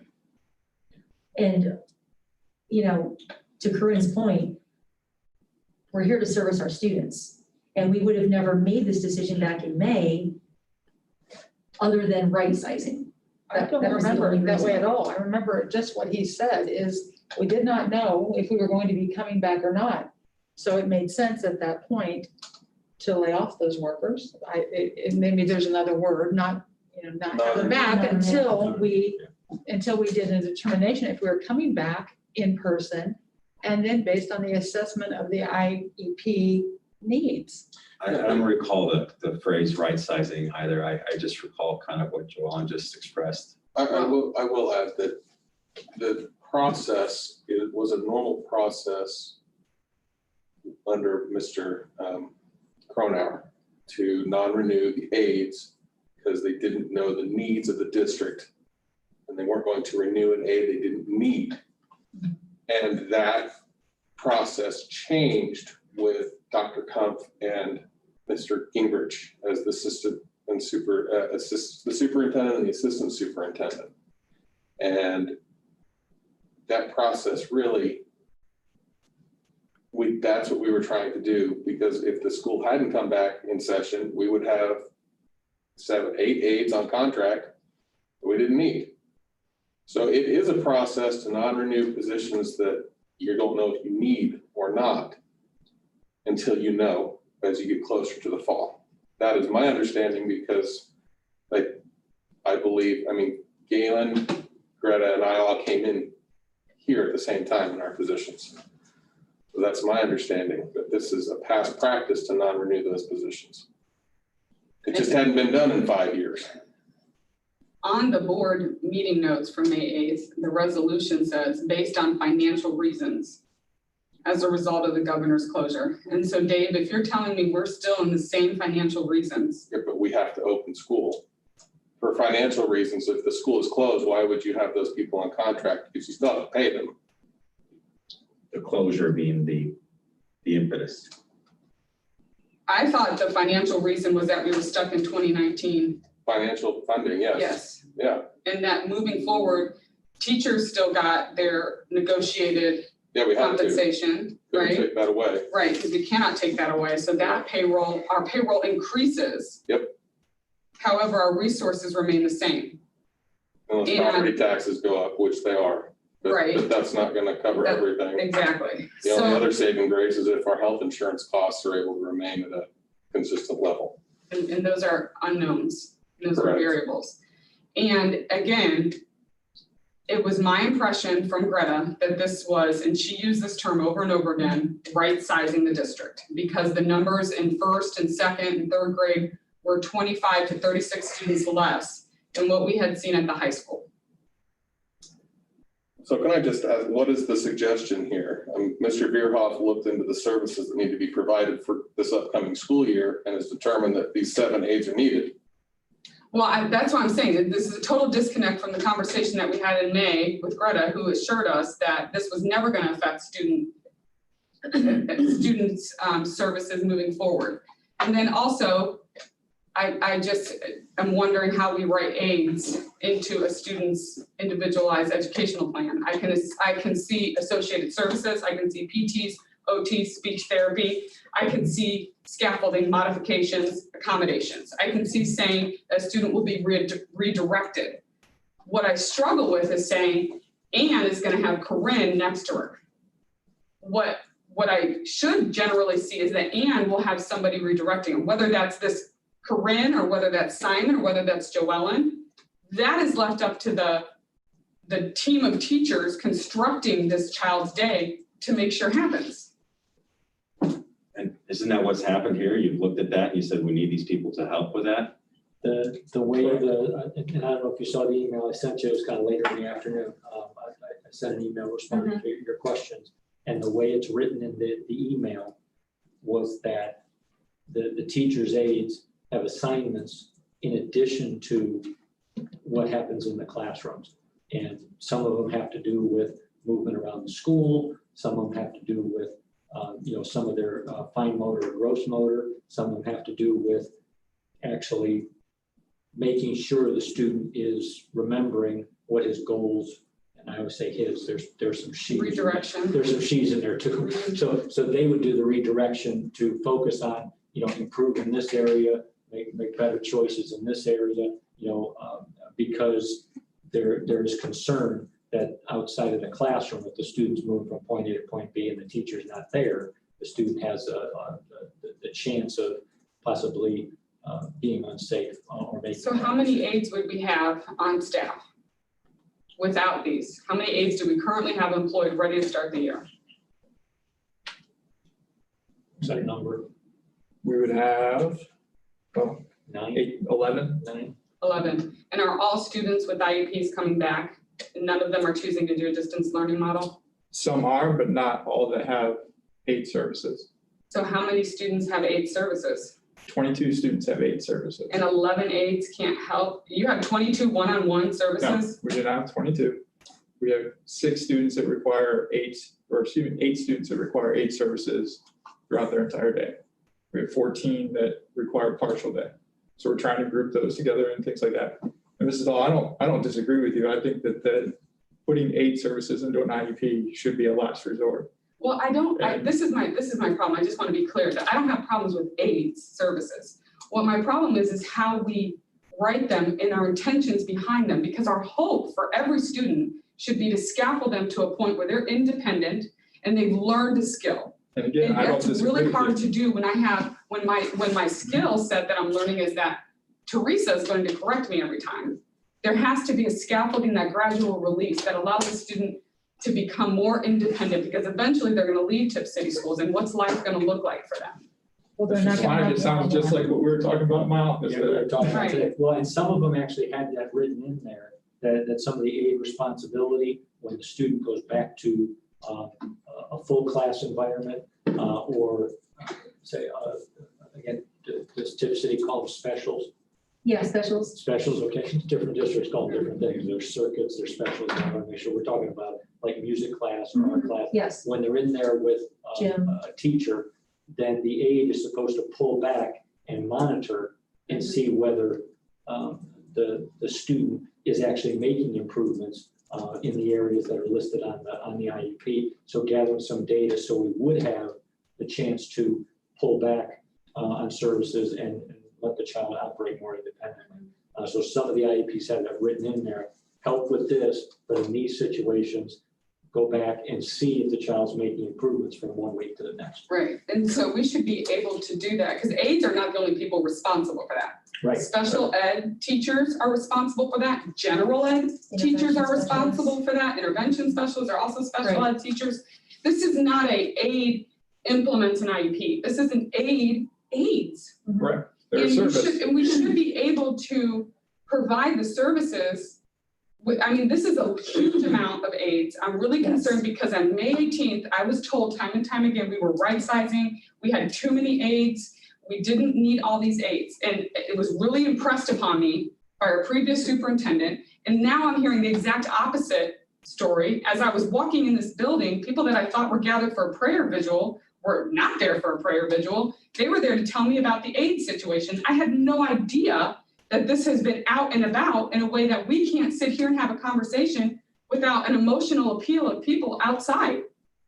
This has got to be a decision for Tipp City Schools, by Tipp City Schools, with our stakeholders, not an emotional appeal where Ann and I are walking in the building to something we haven't, I mean, I just seriously thought there was a prayer vigil outside. And I had no idea that there's been tons of discussion about aides in our buildings outside of this room. We haven't even made a discussion about it. I would like to go back to Mr. Beerhoff's point because I didn't write it down. So Corinne asked a question and you answered it. Thank you for that. So we currently have 11 aides right now, right, without this agenda item. And did you say we have 8 IEPs or 504s that need a one-on-one aide? 8 IEPs. Okay, gotcha. So then we have 3 extra aides. So if we hired all of these, we would be at 19, 11, 12, 13, 14, 15, 16. If we approve all these tonight, we would be at 17 aides. So we would have 17 aides and only 8 require full-time. I mean, that seems. There's 14 that require partial. 14 students that require partial services. Okay, So partial would be defined in their IEP. Right, there's a What the percentage of supports their are. day that it's defined as. Right, but I go back to Corinne's point where, you know, we are trying to make sure that when our students leave these doors, that they, Absolutely. that they have the skill set required to be independent. Absolutely. And that seems like a high number to have 17 aides for what our needs are. So, like I said, I don't know who's in charge. We don't have anyone in charge of this department. You know what I mean? We don't have. I don't disagree with either comment there. Mhm. We need to be doing things to make our students more independent or help our students be more independent. As the IEPs are written currently, we will not be in compliance if we don't provide these positions. Well, And they were all amended for distance learning, so we have to re-amend them when students enter. No. They weren't amended for No. distance learning. No, we didn't, the state did not require last spring for us to amend them for distance learning. So my point would be is that we have to do things to be in compliance with these IEPs. Recognizing that there needs to be scaffolding and supports put into place to gradually release those students to become more independent. There are things I was looking at last spring to do that. The Ohio Partnership for Excellence in Professional or Paraprofessional Preparation, OPEP. I've formed an agreement with them in June with the University of Cincinnati. It's a grant, no cost to us. They're going to come in, they're going to audit our situation. They're going to train our paraprofessionals. So we're going to be able to provide that better support for our students. So there's a proactive approach here to try and reduce this number. But right now, in this climate, to amend those IEPs and pull those services off is probably not best practice. Well, I don't think we would have to pull any services off. The part where it says who will provide this service could be amended to add general ed teachers, to add intervention specialists, until we have a clear data that shows that we need this. Because I think we're, again, we're expanding our payroll, we're not expanding our budget. And I am personally really upset that in May, I was told, and I was the one that was like, oh my gosh, yeah, okay, we're gonna have to do this, you know. I had heartburn over it, because that's never an easy choice to make. I was looking globally at our school districts, trying to do the best thing for all of our stakeholders.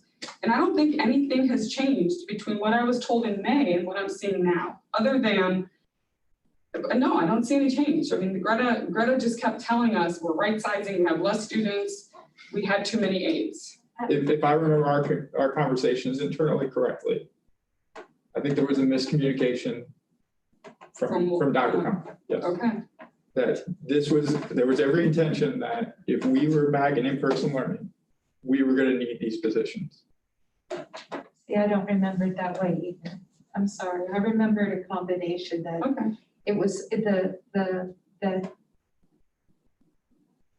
the proposal to not renew those was an opportunity, was an opportune time because of COVID, not knowing the circumstances of whether we're coming back.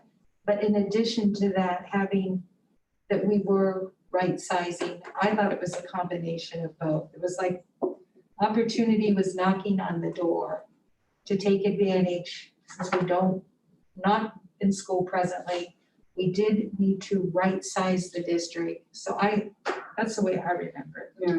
And I understand that it was a very emotional time in May. Yeah, that it was. I probably for both reasons. misunderstood I don't some think things. that I'm seeing Corinne's. Right size was the term.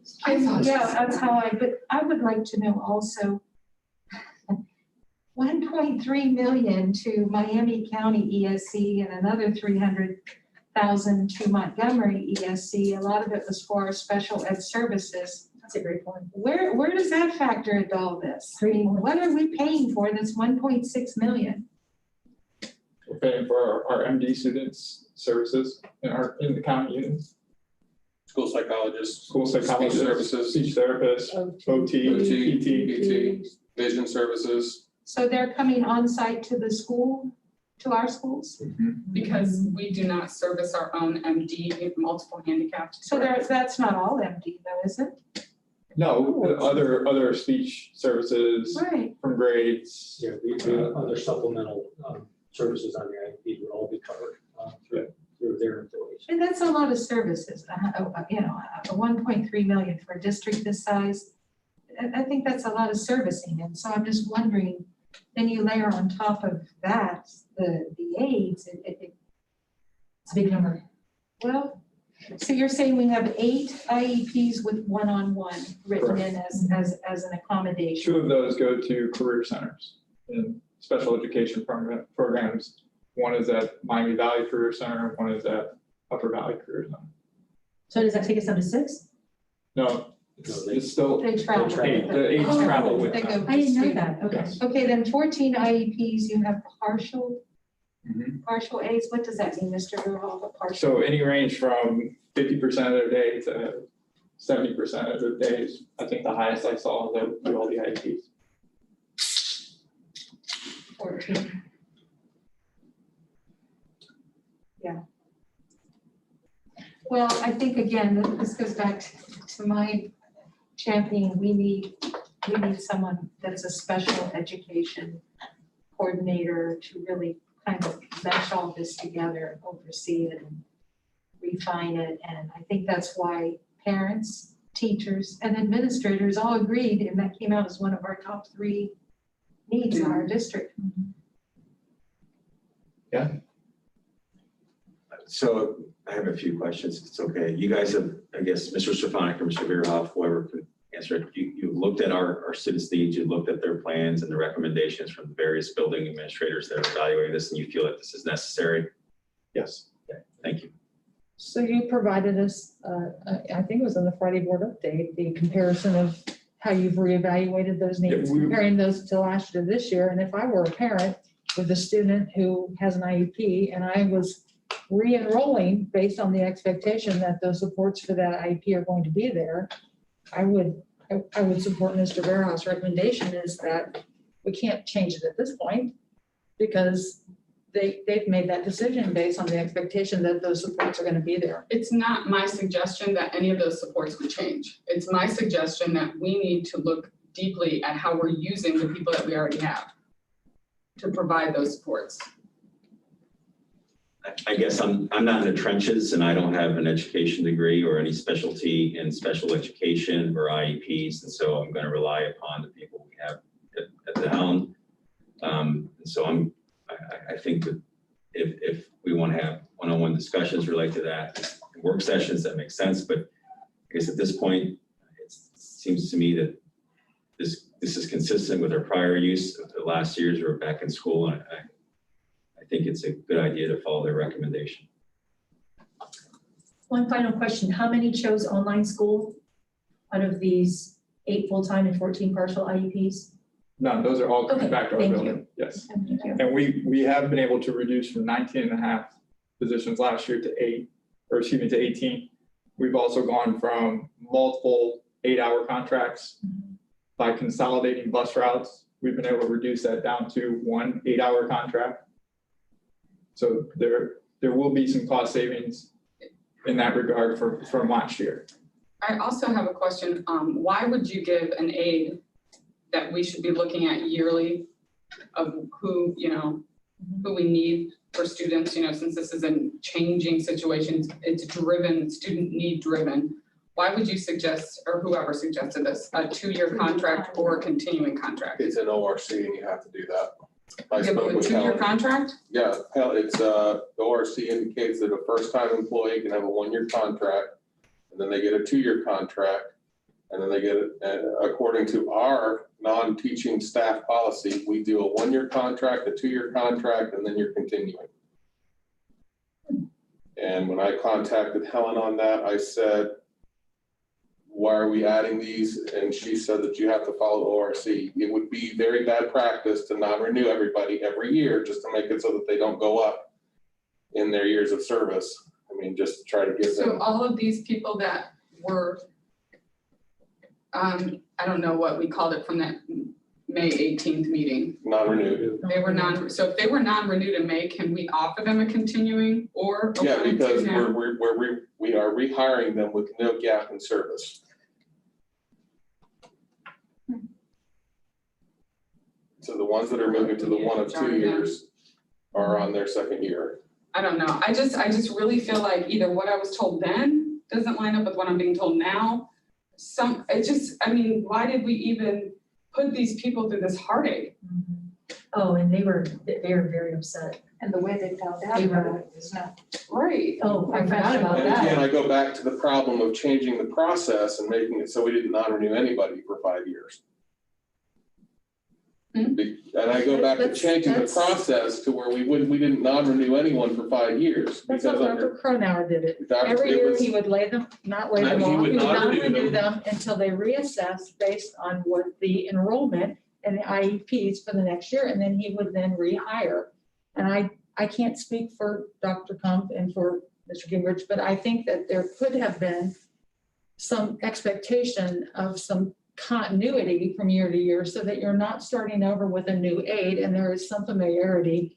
And there is, to a certain degree, some expectations of the needs of some of these folks is not going to change from year to year. I know that there is an expectation that you want to decrease dependency on a one-on-one or even a partial one-on-one. I would love that too, because in the real world, once they graduate from high school, that doesn't really exist either. And so, but we also have an expectation that parents are agreeing to this IEP with the outline of that service is going to be provided. Right. Again, I'm not talking about changing services. No, I know. Services are always paramount. I'm just thinking about changing who provides the service. Because I'm also thinking about resource rooms, which really based on Ohio ODE standards should all be happening in the classroom with the student to provide the least restrictive environment. how are we using the current staff that we have to provide these services instead of just saying, yeah, I'm gonna put it here and I'll have an aide do it. We co-teach as many classes That's as we can. Yeah. And in the areas where we can't co-teach, and that was in the Friday board update as well, that's where we push in an aide With an aide. to provide that support to the general education teacher and do some of that progress It monitoring. has to be a quality aid. Correct, Yes. correct. I'm sorry, but you know the email that we received, and that just made steam come out of my ears. There's validity to that. I'll never tolerate that. Not while I'm in this seat. So we need quality. We need dedicated. We need aides that are committed to what they're doing. It's not just about throwing an aide in there. That would not be my preference either, as a court. I would agree with that, and speaking to who provides the service. Today, August 24th, 2020, I don't have the knowledge about folks' current assignments, previous responsibilities or previous assignments, to meet with them between now and next Monday to reassign these services to somebody else. But I will commit to you that we will be reviewing all the IEPs and the way services are produced in the future and making sure that students are working towards independent processes when applicable. And merging, if we can, merging positions so that they're taking care of multiple students when possible, and actually working to, what folks would say, actually right size. But in the review that Mr. Veerhoff and I did and Ms. Haddon this week, the way they're written currently, those binding documents, the way they're written, this is the recommendation that we need to carry that forward for now. And then again, between now and the spring, we determine whether other people could take care of some of these assignments, and we might not need as many paraprofessionals as we're recommending So today. there is a factor of adjustability down, if Sure. necessary. Okay. Sure, and as, again, as these students get to, everybody's gonna be, have a year more education, have a year more maturity, if you will, have a year more learning about themselves and their disabilities. As they grow and mature, then you would hope that in a lot of the cases, they don't need the additional services or supervision or monitoring or guidance as much as they did the year before. And then you look at how you adjust their service plan from there. And I can't stress enough the relationship that we're going to have with OPEP and how that's going to help us. They're going to audit how we provide our services. They're going to work with us on how to improve how we're utilizing our paraprofessionals. So are we gonna move to a paraprofessional model instead of an aide model? I think that's where we need to go, yes. I think that's kind of what we're saying. Well, I think, I mean, I don't want to be negative because I don't feel like it's helpful. However, I do feel like I need to say right now that Teresa and I did a lot of work with Dr. Crump to move to a coordinator of curriculum, coordinator of special ed, and an HR. Had that happened 2 years ago, we wouldn't even be having this discussion today because we'd have had an HR in here helping Dave figure out contracts. We'd have had a special ed coordinator helping to craft those paraprofessional situations, training in-house, guiding IEPs and the most best recent decision-making tools for deciding what interventions need to be placed on an IEP. Freeing up school counselors. Freeing up school counselors Amen. and curriculum-based decisions. And I feel like every time, this is how I feel, every time I approve something like this that goes against what I said I was gonna do in May, I'm just kicking the can down the road. It never gets addressed. Yep. We're never gonna have special ed. We're never gonna have HR. We're never gonna have curriculum. Yeah, because we keep doing the same thing. Because same thing, same we thing. keep rewarding a system that goes around it every single time. And I know this isn't your fault, and I don't want this to be like a negative, but this is just where I'm at as a board member, feeling very frustrated that I know we can do better for our students, for our staff, for our community, and it just hasn't happened yet. So I'm just voicing my frustration, not at you, but with you. Well, I feel it. Yeah. I can feel your frustration. You feel the passion. Again, She's very passionate. and what I can tell the board is in my folder, in my briefcase, is the community profile Thank you. that I received from and I referenced that. And so I know what the priorities are for the school district. I know what folks expect. And so those types of processes that you may think have been delayed or they hit a roadblock or whatever, I have that profile. And so there's a chance now to revisit those and to make them a reality. Well, prior to your arrival, Mr. Stefanik, it's not that we may think they were delayed. Well, And I hear that. understand, and I know Because those positions aren't here. And I know that COVID has taken over, but I do appreciate you recentering and refocusing if we ever do, once we get our groove going here with COVID, that we get those priorities back on the board and start kind of plowing through that. And if you want to see it, it looks like a coach's program, from our sporting event. The profile has been read, it has been referenced, it has been used. And so I do have it, and it's also interesting to see some of the differences between the different groups in the community. But there's the chart in the back that kind of puts a metric to it and brings it all together. And so I know what those priorities are, and again, I have a little bit of a photographic memory, and so I can see that chart right in front of me, the last page. And so that data was not lost in transition. Thank you. And may I ask for the PLP special education students, how does the aides apply?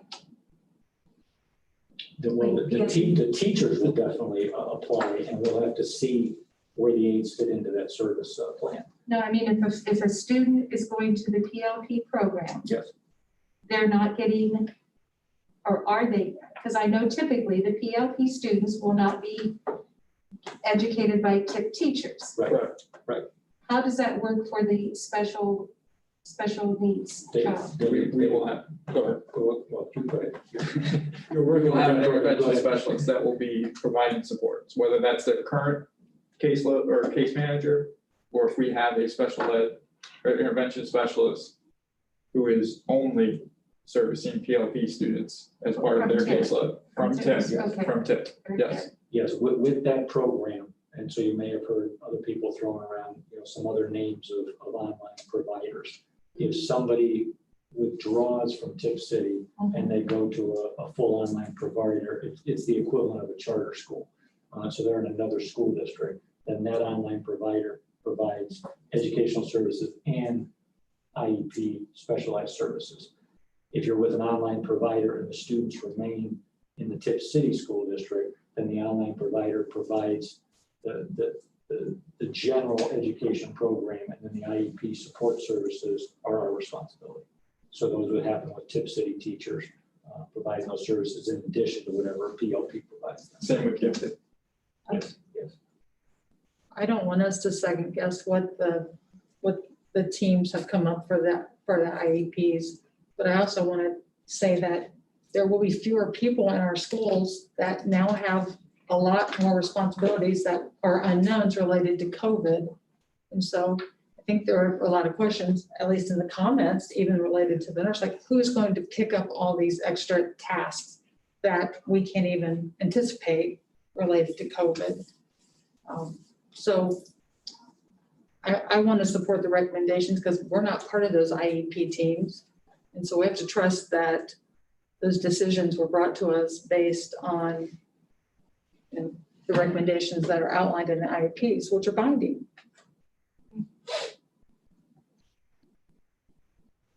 I understood the aides to be exactly what was described, that we didn't know the situation if we would be coming back to in-person school. And so they were not, it wasn't layoff. What did you say, Dave? Non-renewed. They were non-renewed. But I came up with the expectation that would be reassessed and that we would probably be bringing the conversation back like we are tonight.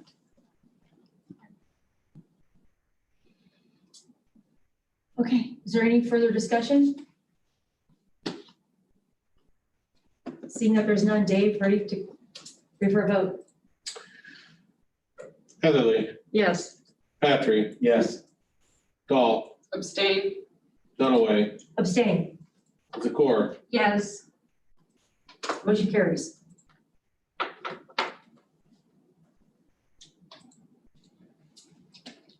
Mr. Stefanik, item D.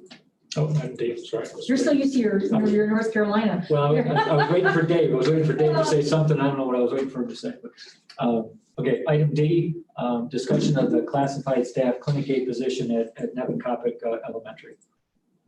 Can I get a motion in a second? there's no, it's just a Oh, discussion. discussion, I'm sorry. This is a position that may piggyback right off the conversation we were just having.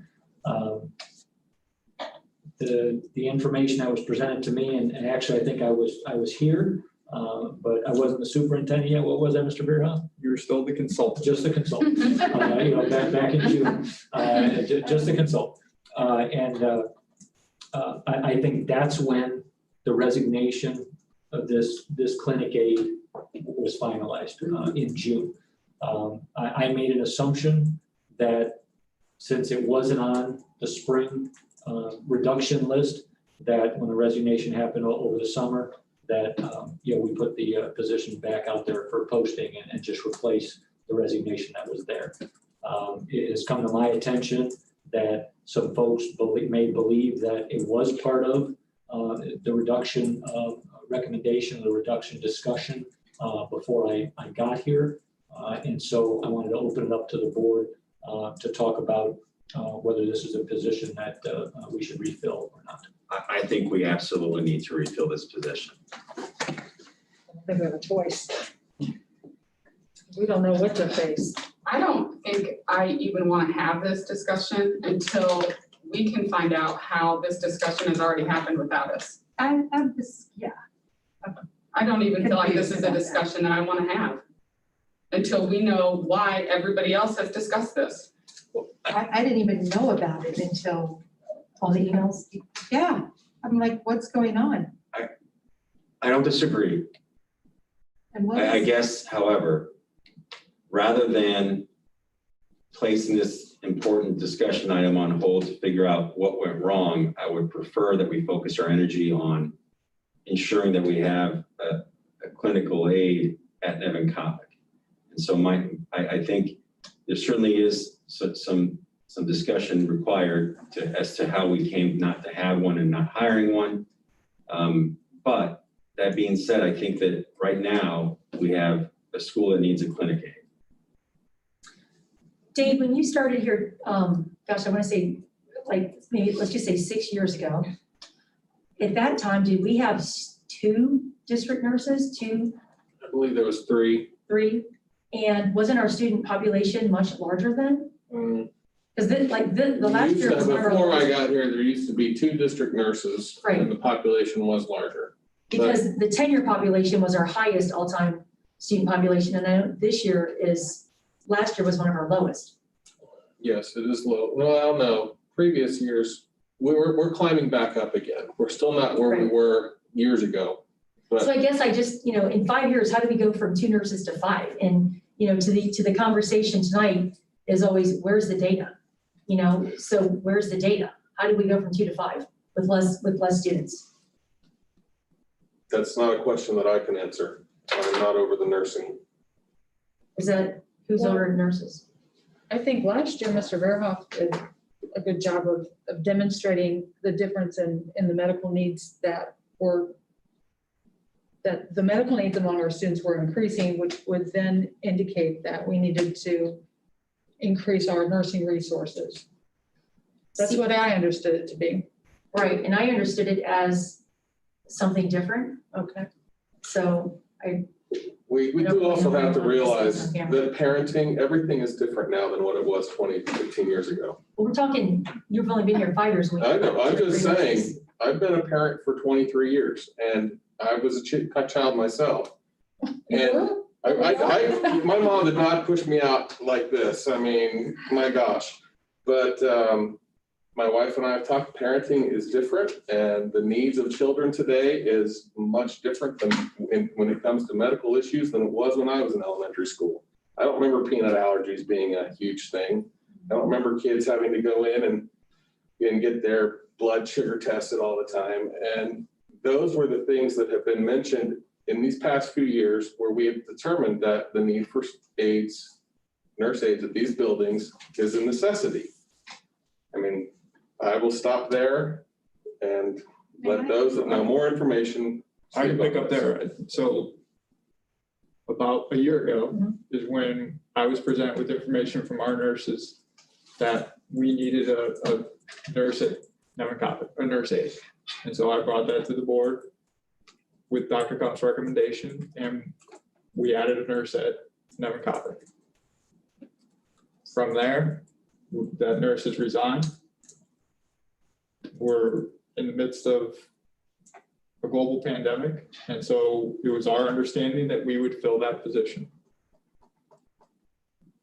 That's where we're at. That's And- a couple questions. Oh, go ahead. Because I hear some interchangeability here on these terms, but I'm really unclear. What is a staff clinic aide? A nurse clinic aide, Yes, as Yeah, in so- this context, what is that? they serve in the clinic as an LP or an RN. No, I don't think you'd call an RN an aide. Well, they, It's a classification in schools of what a nurse aide is, and it may not be equivalent to RN, LPN, or BSN. Am I right on that? Did I say that correctly? I really doubt that. Well, and that's what I was gonna say, that when you're talking about numbers, I have experience working with a district where we had 2 fully certified nurses. All right, and they would bop around to 8 buildings trying to take care of everybody in the buildings. What they did to try to expand the nursing services is they went from the 2 fully certified nurses to 1 nurse who was in charge of like the medical aid group for the district. And so then they were able to partner with a hospital, and they got the medical aides to work with the fully certified nurse. And so then we had all 8 buildings covered, in the district, 7 with the nurse aides, and then the overseeing fully certified nurse. And so I don't know 5 years ago when Dave came, if the district had 2 nurses, and then they went to now 1 nurse and the 4 clinic aides in the buildings to take care of the medical needs. That's a piece. It's only been 1 nurse, 1 certified nurse for the district. The rest are. When you say certified, I don't know what you mean by that, one certified nurse. You talking RN? We have Talking 1. about school certification? yes, she is a certified school nurse. But is that an RN or an LPN? All right. Okay. And then when you talk about aides, because I mean, this is all relevant in terms of what their standards of care they're allowed to deliver under Ohio statute. What is the aide? I mean, I really don't know what is that? Like, what is their licensing? Yeah, Yeah. who is this person? Could a parent do it? Is this an LPN? Is this We typically an see- STNA? I mean, what is this? We seek someone with a medical background, whether it's an LPN. Sometimes we have a retired RN who would want to serve in this role. But they administer meds, first aid, triage, basically, at the school building level. From my previous experience, it was the STNA. The level. STNA? It was the STNA level that was working with the RN to cover. Because that will affect greatly what that individual is allowed to do. in terms of- Sure. Well, our district nurse is at the middle school, and then last year we hired somebody for LT Ball. So the middle school LT Ball and Nevacopic are so close, and up until last year, we've always had, in recent years, 4 nurses. So and most districts do not have a nurse per building. So I'm just kind of, again, there's no data. So, when we hired that Nevin aide, were there 2 students a day? Were there 20 students a day? You know what I'm saying? Because it was a newer position. So is that something that, that the district nurse could have covered? Because certainly the district nurse can't walk over there 20 times a day, but if there were only 3 times a day, I would say that was a possibility. So without knowing that, we hired that position and then we didn't get the information on the back end on, did it work? Was it successful? Do we only need a half-time person? I don't know. My experience has been, and I cannot really apply to this setting, but I've worked in a similar setting where I supervise nurses in this capacity. And often the needs of, in this case, students tend to all happen around centralized times. Upon arrival, mid-morning, lunchtime, mid-afternoon, and upon departure. And then there is a myriad of documentation expectations and communication expectations that need to also happen to document the administration of medications, all the calls to parents based on the triage, refills, all of those things need to be communicated. And so now I think the concern from some of the letters and that we're receiving about these concerns are, who's going to take care of just all of those needs that are probably still present? And we don't have data to suggest if those needs have reduced based on the reduction of the number of students we're going to have in person or not. But it should be noted that we will be anticipating extra needs, and they naturally fall in the capacity of a nurse based on COVID. That's what people are saying. You can't put those duties onto a secretary. They have their own duties. You can't put those duties on an administrator. They have other duties. And so it naturally falls in the preview of that position. And I would concur with Simon is at this point, we need to secure that position because people have made the decision to send their students back to school for in-person learning based on the expectation that there's going to be a healthcare provider there to address some of the needs. I will also note that I think you said in the last meeting, and perhaps it was a work session, is that perhaps Premier Health has some offer to send in some extra hands and extra people, and in what capacity could we explore that offer? I think legally, there's probably things that they can't do, but maybe their presence would help with some of the anticipated taking temperatures or, making phone calls or, checking notes. Did we get the note back? I'm not sure what they do, but that is a resource that we should probably explore. Contact them and see if they can assist us in this area. I'm so sorry, but I just don't understand the flow of any of this. How many nurses are there, RNs employed in the district? RNs. 1 RN. Okay. And then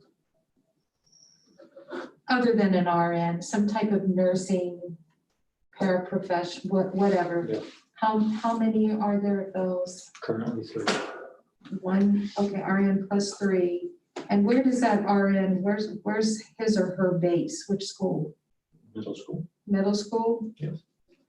And so if something happens at another school prior to this year and a nursing intervention was necessary, he or she goes to that building?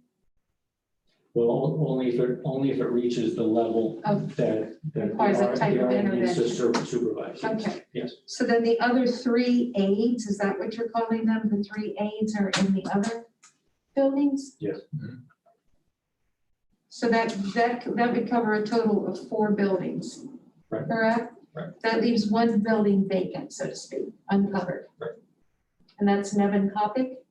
Currently, yes. And so is this about filling that Nevin Kopic position? Yes, last school year, it was brought to my attention, last school year was the first year that the district had 5 health individuals. And so in June, that person from Nevin Copic resigned. And so we had an open position, and that's this position. And she was an LPN. So this is basically filling a vacancy that was created at Nevin Kopic, and then we're going to be staff neutral as if we were a year or so ago. Is that correct? Correct. So we're going to be back to the same number. Yes.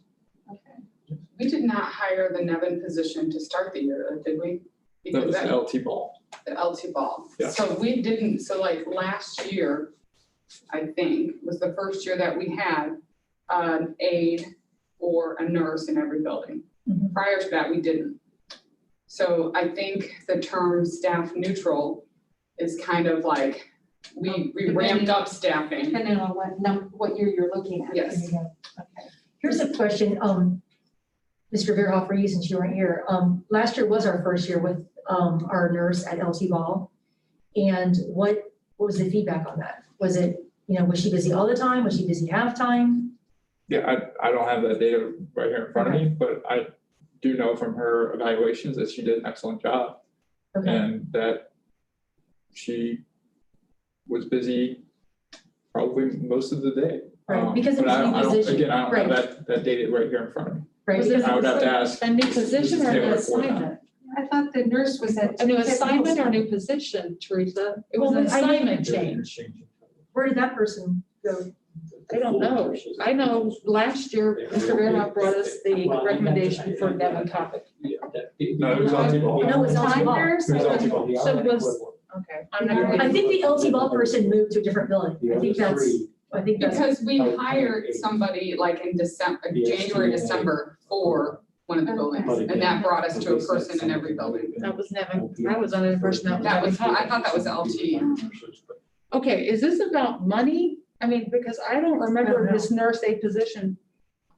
I mean, no offense, they do a lot, but it's, they don't get paid a lot of money. No, they don't. But they have huge responsibilities, and I think in the age of COVID, those responsibilities are going to double based on what they did before. I'll say from personal experience, having an LPN at Devin Topic was extremely helpful. My son broke his arm there. My daughter broke her nose there. She lost 2 front teeth there, Oh my gosh.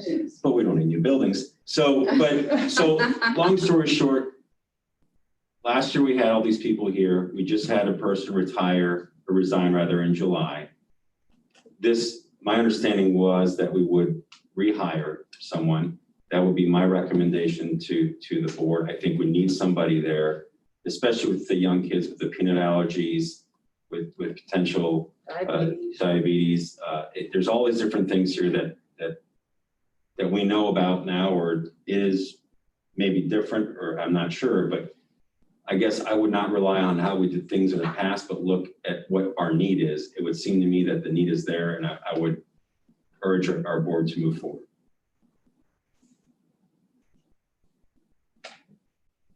I'd like to see the position posted again. Why is that, Joe? Because I think we are going to start because- school soon, and we need Oh, I a see what you're healthcare saying, yeah. person I get it. located in that school. And if not, then I'm not sure if there's even enough time to redistribute their duties so that there is a presence. So we don't have a candidate for this right now. I understood that it was posted but full. Yeah, we had started a process and we paused the process Oh, okay. when it was presented that we may not all be on the same page with the status of this position. So then we paused the interview process. And my concern with this has been and remains since May, since those hard financial choices that we had to do regarding compensation, regarding rifting. We as a board are still stuck financially in 2019. Well, I will say we did have a carryover of $1 million. Well, how long does that last on payroll, Dave? And how long does that last once we give teachers their contract step? And how long does that last when we're trying to compete and retain the best that we can? I'm just saying it's more than what the budget cuts were. And I just think that we needed space. We needed an opportunity to have a real discussion about all considerations. And when our leadership asked for space to have a real conversation, we did not get space and respect. What we got was, in my opinion, undermining and emotional appeals to parents to then send us emails based off of false information. that I don't know who sent out, but I think it needs to be a real concern of this board because we need the opportunity to be a team and to be united. Yeah, I don't understand that. And that to me, like, I seriously can't focus on this aid conversation because I want us to be a team moving forward. And this just is very frustrating and disheartening to me It's distracting. and hugely Very distracting. Very distracting. I feel our focus should be on what the students need. I understand that there's financial constraints. I don't think a nurse's aide is where to cut. I would agree, and I think maybe some of those discussions in the spring about how to anticipate the financial cuts that we're gonna have to make. I think they were probably made in isolation without much thought of what is the bigger picture, and we don't even know where we have excesses in the district because we never really implemented any of that study. I think it's probably consistent with how decisions sometimes are made. That's how I've felt that, it's just a decision made in isolation without understanding what the implications are then, like we're facing right now. Well, to me, I've never worked in any building where I've had an aide all full time. So for me, the implications of what this looks like in an elementary building with high needs is different because I've lived it. And I understand the rest of us have not. So I don't want to be the loudest voice in the room, or I don't want to be the resounding voice in the room. So for me, I live this. I've had to sign out meds to kids. I've had to walk them into the nurse's station and clean out their wounds myself when I was on recess duty. To me, this is a different conversation, the way it looks. I understand that that's not the lens that the rest of us have. So I respectfully am gonna not push that because I understand that. But I think, again, Joel, and to your point, where we didn't have all the information in May, and I felt like all this pressure, and I had sleepless nights. And to now today sit here and say, oh yeah, we can just add right onto the payroll. 2019 be what it was. We had to ask people, we had to do big asks to really hardworking people. And that hurt then. Yeah, I don't disagree, Corinne. I'm just suggesting that we only have the information that we had then. We're not looking at all the positions across the district and where cuts might be made. We were making those decisions in isolation. Just a point of fact, our nurse's aide was not part of the May discussion. No, she was not. She resigned. Mm-hmm. And so I know there's a lot of frustration related to that process, but I would urge our board to focus on the fact that this nurse's aide had nothing to do with May. We are in a pandemic. There's going to be health issues arising. We felt we needed this before the pandemic. We have students that are young at Nevin Coppock. Now, I would urge the board to take action now, and I would actually move that we have Mr. Stefanik post for this position. Well, I think Greta did mention that this position was a part of the attrition that would right-size the district. I do remember, although I could be wrong, that this position was listed under that natural things that could occur to get us financially really sound. I have moved to have this position posted.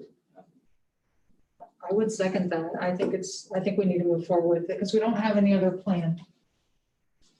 And I don't know where this word right size comes up. I've heard you guys use that, but I don't. Greta used it. Okay, I guess I don't understand the big picture of where there's this overage. Well, she kept saying that our high school numbers were steady at about 200 to 212 in the classes, and that K through 3 we're looking at 176, 163 in one of the grades, and that she kept saying as we see this progression of grades getting smaller, that this would help us, and we could do it naturally and not have to, non-renew or whatever. Like this would be a really natural way to allow that to happen.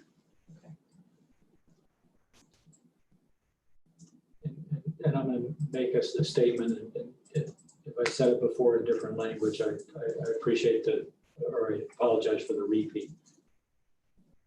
I've been involved in my career in some major reductions $2.5 million in reductions in 1 year, twice, inside of 5 years.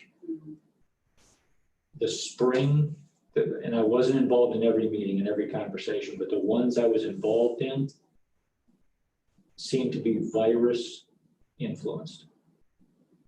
So the virus caused schools to close, and then conversations happened about, do we need all these positions because the schools aren't open?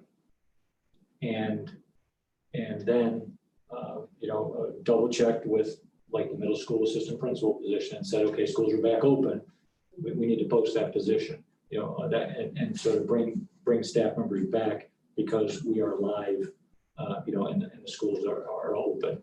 The spring didn't feel to me, and the conversations I was involved in didn't express that this was a cost-saving reduction process for years to come. I didn't feel that in the spring. And again, I wasn't in every meeting. And so that's my frame of reference. If it was, a cost-saving thing for the future and to try to make up, because, I was fully aware every district, potentially every state is operating either on 2018 or 2019 budgets, but that doesn't curb expenses, and so everybody's in that watching the budget mode. If the board's desire is to get the budget in line with decreased or held steady allocations, then that's something that again needs to be presented to me, and then working with Dave, then we use this year to look at everything that is occurring, assess positions, assess opportunities we're providing inside the district, and then make recommendations in the spring about these kinds of reductions. And hopefully by the spring, we're still not dealing with the virus at the level we're at right now, and we can get something back to whatever people know as typical operations. And then we can make recommendations for actually long-term resizing, reductions, whatever term you want to put on it. We can look at that. But this past spring, the conversations, again, I was remote, so I could have missed something, not being in person. But I didn't sense that from the conversations I was involved in. So just my 2 cents for the table. Because the other types of long-term reductions, especially when you're talking millions of dollars in reductions, and I didn't hear that we're talking about that, but when you're talking about any kind of reduction, that's a several month process, of data and conversations about, okay, if these positions aren't here anymore, then what does the school or the department or whatever do to make sure that all those needs are covered inside the district with either fewer people or reassigned personnel. So that's something. May I ask, since we came up with the numbers that we had an RN plus 3 aides that was covering 4 buildings, 1 building was vacant. What was the vacant building doing at that time? That didn't occur until this summer when she resigned. It was just in June, July. But before we hired the 4 person at LT Ball, what was our vacant building then? I kind of see your question. It was LT Ball. Okay. So LT Ball had been vacant for what, over a year or 2 years or forever? Well, It would have been prior to the 1920 school year. I believe they tried to have coverage in there. They had people moving around. Well, I think the district nurse walked over there, like to what Joellen was saying, you always have those times of the day, drop off, lunchtime. You try to cover them. Yeah. The other thing. All I'm trying to establish here, I'm sorry, Joellen. No, it's fine. But if we had a vacancy for at least a school year in LT Ball, and I'm not hearing much, output from that vacancy. Was it disastrous? Was it okay? Was it uneventful? I mean, I guess I'm not really hearing much about, so it was vacant. Well, that was the data we presented to the board around this time last year. Actually, I think it was July of last year And for the position at LT. And I'm sorry, just to talk over, that's what I was gonna say, is my recollection is that you provided us some costs associated with us using what I would call like a pool nurse. We were using a pool agency to bring nurses in to backfill during absences or when nurses had to attend IEP meetings or we had a call off. And those expenses really, to me, outweigh just creating that fifth position so that there was a tip employee in every clinic. Did I get that right? I mean, pretty close. That's what I remember. Nursing services are hard to come by. Well, and I think we were also talked about, correct me if I'm wrong, I recall that there was a value put on having continuity of having people there from day to day to day.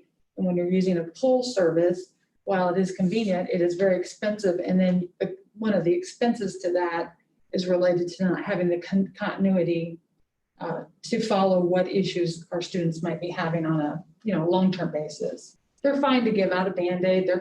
They can look up the records and call mom and dad. But when you have an ongoing issue, as a healthcare provider, I'm sure you can probably attest to the importance of someone following along in the long term. I think we have a theme tonight and it's lack of data. That's a good way. And that's something that you have to add to your to-do plate, Mr. Stefanik, sorry. Collected data.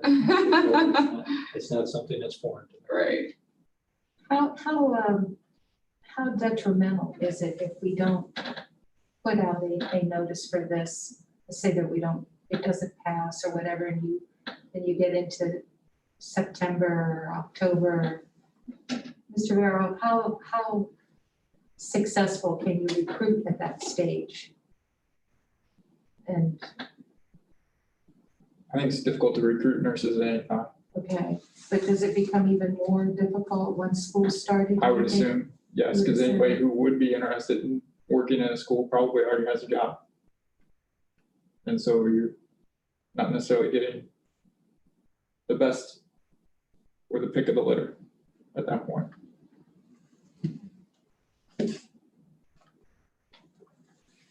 So were you making a motion? Yeah, there was a motion and you seconded Yeah, Sonny made a motion and Joellen seconded. What is that motion again, please? that we post for the Post for position. the position. We don't need a motion to do that. Well, it's my understanding that Mr. Stefanik, you've been called off until we could figure out what we'd like as a board, correct? Yes, and the board, I mean, I can go off a consensus, but if the board, would like a vote on record, you could definitely. It's your process, so you can have a vote on record if you want. I think let's do it. I've moved, it's been seconded. And just to be clear, we had a posting. We've got a pool of candidates. Some have already been interviewed, and that's when we paused the process. Okay, so I guess I would. Continuing the process would be the official. I move to amend my own motion, I guess, to, I don't even know if I could do that. Maybe someone else should, but Well, I understand what you're saying. We're just having like a casual conversation. So Simon's point is it's time to wrap it up. And if everybody could just do a yay, nay, verbal, you know what I'm saying? Because it's a discussion item, just, what you're feeling so that we can. Well, he's move on. moved, he's made a motion, Yeah, it's he no did. longer a verbal, that's not longer, And- we got something. Sign. Well, I think his original one stands because he just said to repost. well, I guess to post and move forward, I Yeah. guess. I mean, it's, Or continue with. To continue with the search process. Yeah. For the continue the Nethercopic process. nurse aide. Yeah. I would second that if we can articulate it. Sure. To resume the posting and permit you all to screen candidates and recommend someone for hire. I think it would probably be at another time because I heard Corinne say something that I'm not sure I really understood because I think I might have the same concerns of where did this come from? How did this happen? But I don't want that to be part of this discussion. I feel like we have an urgency to, I know, I want to feel like our district is ready for us to resume, in-person classes on the 31st. I don't want our decisions to be the barrier to that.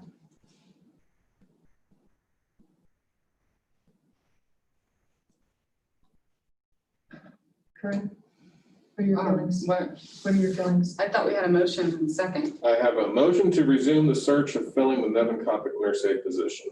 Okay, and are we voting on that or what are we, I'm not, I just want to abstain from that because I don't feel like that requires a motion. I don't. Honestly, Mr. understand what the motion Stefanik is. can bring anything he wants to you for a vote and you just voted yes or no. Yeah, well, I'm gonna abstain because I don't think that that's necessary. I move to call the vote. Okay, Patrick, Yes. Heatherly, Yes, Dahl, Abstain. Dunaway, Abstain. Zakor, Abstain. motion passes. Back to you, Mr. Stefanik. Item 8. Recommend approval of the following resident educator mentors for the 2020-2021 school year. Oh, go ahead. I'll move. I'll second. Moved and seconded. Dell, Dunaway. Hey, Dave, sorry, are there any comments? Obviously, I started talking. Any comments? Dave, it's not a big deal, but did you notice that Mrs. Cook's name is spelled incorrectly, right? Isn't it Nine. Jeanie? Is that right? It's not Jenny. Oh, It's not a big deal. Jeannie, not Jenny. It's Jean, right? Jeannie, yeah. It's By Jean. Jeannie. Okay. The way it's written, it says. Yeah, it's not a big deal. I just, since it's so easy for you to correct it, right? just- How's it spelled? I think it's Jeanie. That's what I think. I'm pretty sure. I'll make a note of it. Okay, cool. No big deal. Mr. Beerhoff, weren't you on this list at one point? Yeah, that was an error. Oh, okay. I saw a draft of the listing and I thought you were on there. I want to make sure we had the whole list correct. If there's no further conversation, let's have a vote. I missed the first and the second, I apologize. It was Teresa and myself. Okay. Teresa and Dahl. Teresa, not present at the vote. Dahl, Yes. Dunaway, no wait, I messed up. I got Heatherly is not present at the vote. Sorry, I'm very tired. Heatherly, Yes, Patrick, Yes. Zakor, Yes. motion passed. Motion passed. Item F. Recommend the approval of the following staff to serve on the 2020-2021 LPDC committee. I'll move. I'll second. First and second, Dahl and Patrick. What does the LPDC committee do? Local Professional Development Committee. What they do is they monitor professional development activity that staff members participate in, and then they approve the activities and they serve as they designed it. credits to the professional license renewal. They review the packet before they renew their license with ODE, where we have to show all the training that they've taken over the past, what, 5 years? 5 years. It's a 5-year process for anybody that's not on a permanent certificate or license. And so they review making sure that the professional development they're participating in is worthwhile and aligns with their job responsibilities. I mean, their individual or their peers? Their peers. Their peers. This is the team that Yes, reviews okay. everything for the entire district, up to and including what professional development the superintendent's involved in, assistant superintendent, and all district administrators, everybody. So the team monitors all the professional development activities for the district. They don't have to design them. They just have to review whatever direction each staff member takes or is guided towards. State mandated, I was just gonna, okay. yes. Every district has to have an LPDC committee, correct? Yes. Ready for vote? Dahl, Yes. Patrick, Yes. Dunaway, Yes. Heatherly, Yes, Zakor. Yes. Motion carries. Letter G. Can we do a consent agenda for this is? Um, I move that we have a consent agenda Well, for the rest of the, I believe, from items H through P. under supplementals, didn't you have to abstain because of, Yeah, I have to abstain because I'm a game worker, yeah, an unpaid game worker. So maybe we just can do me. it through I through P. So we'll go ahead and do it as, and then I'll suggest it after I. we never J? After J, yes.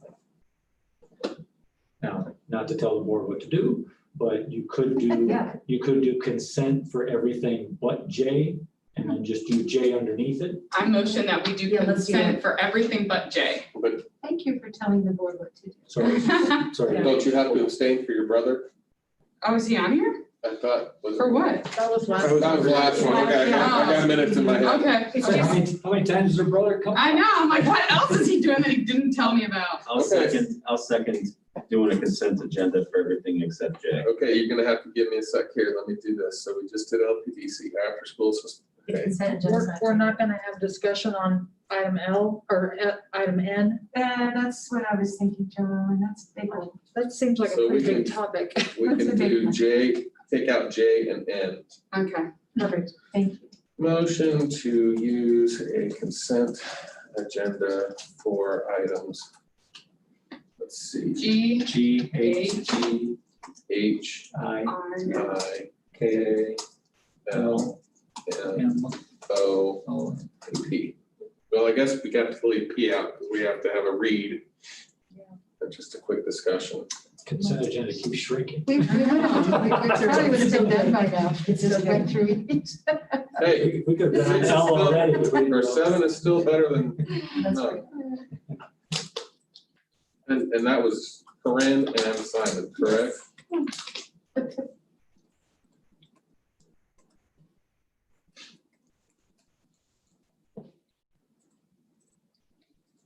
Okay, Dahl, yes. Patrick, Yes. Dunaway, Yes, Heatherly, Yes. Secor. Yes. motion carries. So item J, J. All right, item J. Recommendation to approve to employ the following for athletic services in 2020-2021 school year as listed. Again, please note the note next to Ms. Dunaway's name. That would be an unpaid volunteer position. We didn't add the sub's name, oh yeah, for item I. yes. We'll just approve her second. We'll just do it again for her. Okay. I apologize. Any comments? Does it, well, we got a. First and second. Oh, sorry, Sorry, item J, motion. I'll move. moved, Second, seconded by Patrick and Dahl. And if anybody has a problem with me being an unpaid volunteer, please let me know. I'm just doing it to be helpful, but if anybody's uncomfortable, by all means, I will not volunteer. Is being unpaid, I don't believe that it creates a conflict of Nope. interest. You never know, I checked with the attorney, you're Give it a fine. check. you never know. Anybody visit them? Thank you for volunteering. Volunteerism. Well, with As long as your COVID, background check was done. well, with COVID and stuff, you know what I'm saying? With so that's COVID, actually very true. Like, it needs No, to I be mean, done. we need to follow our own procedures. Right, I've exactly. been background checked, and with COVID, we might not have enough volunteers But here, it's so I time don't to know do what's it gonna again. happen. What? I mean, because I think they do it at the beginning of the school year. Yeah. So it's probably I think they're time to good do for 5 years. it. If not, they expire. Well, I'm on my That's what our fingers. cards say. Okay. Move to call the vote. Yep, Patrick, Yes. Dahl, Yes. Dunaway, abstain. Heatherly, Yes. Zakor. Yes. How do you want to do the sub thing, Dave? If we could just have a motion to approve Okay. her I would as like to a, make a motion to add to item I, Kylie Demos Mann. We would need to add her as a substitute teacher, a middle school substitute teacher. well, it's just sub teacher. She Oh, used to be at the It sub. says She MS. used to work there at the middle Okay, school. gotcha, okay. So item I, motion to add Kylie Demos Mann as a substitute teacher. Second, Yeah, motion and second, Dunaway and Dahl. Is there any comments? Ready for a vote, Dave? Moving too fast for me. Sorry about that. Dunaway. I should have left the sticky note with you when you gave it to me tonight. No, it's okay. Let's see. What was her name? Kylie? Kylee, DMOS, which capital D, capital M hyphen man, MANN. As Add as substitute teacher.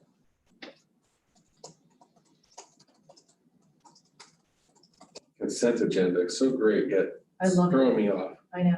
for the 2020. Okay, Dunaway, Yes. Dahl, Yes. Heatherly, Yes. Patrick, Yes. Zakor. Yes. Motion carries. So that takes us to item N, Mr. Stefanik. Yes. We have here the contract for schools PLP. Schools PLP is going to provide online services for our students who chose the online option for the school district. Mr. Veerhoff, in finalizing the list today, you remember the number on the bottom line? Well, first of all, 315? Do you want me to make the motion? Yeah. So we can Oh, open the sorry. discussion? Sorry. Oh, good I'll point. make a motion. Yeah. Joel made the motion. I'll second. Heatherly Dunaway. Now let's talk Any about it. comments? Sorry, got myself ahead of The consent agenda got us all. That's right, yeah. I'm excited that we were sitting here. Forgot about Robert's rules. So we have 315 Right. students, 328, sorry. 328 students signed up for the online option. This contract spells out the responsibilities of schools PLP. One thing to note is they do have in there that each student will have an instructor, and then they will also have a mentor. And the mentor is, for lack of reading through all the bullet points, kind of like a shoulder to lean on, an extra support person, an encourager, a cheerleader to keep the students engaged. In addition to that, we will have a local contact person there as well as an extra support person. We saw a lot of times online that people said that they wanted to maintain a connection with the Tipp City schools. And so we will put a local person assisting as well, so that the students remain connected if and when they decide to re-enroll face-to-face learning in the school district. I had Helen review this contract just to make sure that there was nothing being missed in any of the legalese that was in here, and she said the contract looks clean and safe to move forward. She did make one recommendation and said make sure that you have an MOU with your association because you're actually contracting out for some teaching services and making sure that they're on board with that. And Mr. Sentman, acting as interim president, worked with the state, and they presented an MOU this afternoon. I have not had a chance to scan that to Helen yet, but we'll scan that to Helen and then move forward. That's the way the reason the motion is listed the way it's listed, that we want to make sure that we have a finalized listing of students, and we want to make sure that the MOU and the contract are all aligned, and that we would like to move forward and execute the contract once all those things are in place. So again, the motion is approval for the superintendent in consultation with the board attorney to enter into an agreement for schools PLP 2020-2021 school year. So once we get everything finalized, then we'll execute the contract. We had discussed point of contacts 2 meetings ago. So now that we know we have 328 PLP students, how many point of contacts are we going to have? We're looking at three. Three? We're looking at three Okay. because we have one of the point of contacts actually is special ed certified. Mhm. And so they can be a point of contact and assist with some of the IEP needs for the students that are in the school's PLP program. We also talked about giving them a supplemental contract. Is that something that we're still, no? Well, Or how is it? there's two options. There's We just two don't want to options. overburden, Right, our right. staff. Right. There's two options for point of contact. There's a supplemental contract, Okay, or there are the ability to assign a big number, like 100 plus, okay. to somebody in lieu of them being on COVID leave. Okay, great. So I just want to if- make Yeah, perfect. if they're on COVID leave because of an underlying I love health it. condition That's or a awesome. risk factor, instead of being on leave, we use their That's expertise in education to get involved in this program. I love it. Thank you. And then there's Thank no you. supplemental. Great. So can I clarify, when you started the conversation, you were saying there are 328 students and families who have opted for school PLP. Yes. School, yeah, schools. Yeah. How many in addition are not choosing that option, but are choosing another platform? Do you have that number? Another online platform? Or Yes, homeschool. yes. I don't want to estimate. If you don't have But I- a Yeah, number, don't have it now, we can get that. We can get to you in a Friday board update. that would be fine. Yes, we can put in the Friday board update. We have seen a significant number, not significant into the hundreds, but significant into the, into the teens or the 20s that are selecting either homeschool or another online platform. Okay. Now, again, just for board information, if they go to another online platform, they have to withdraw from a school district and they're going to an online community school, if you will. And so that's what they're going, after. And a little bit of that saddens me because our parent orientation to schools PLP is this week.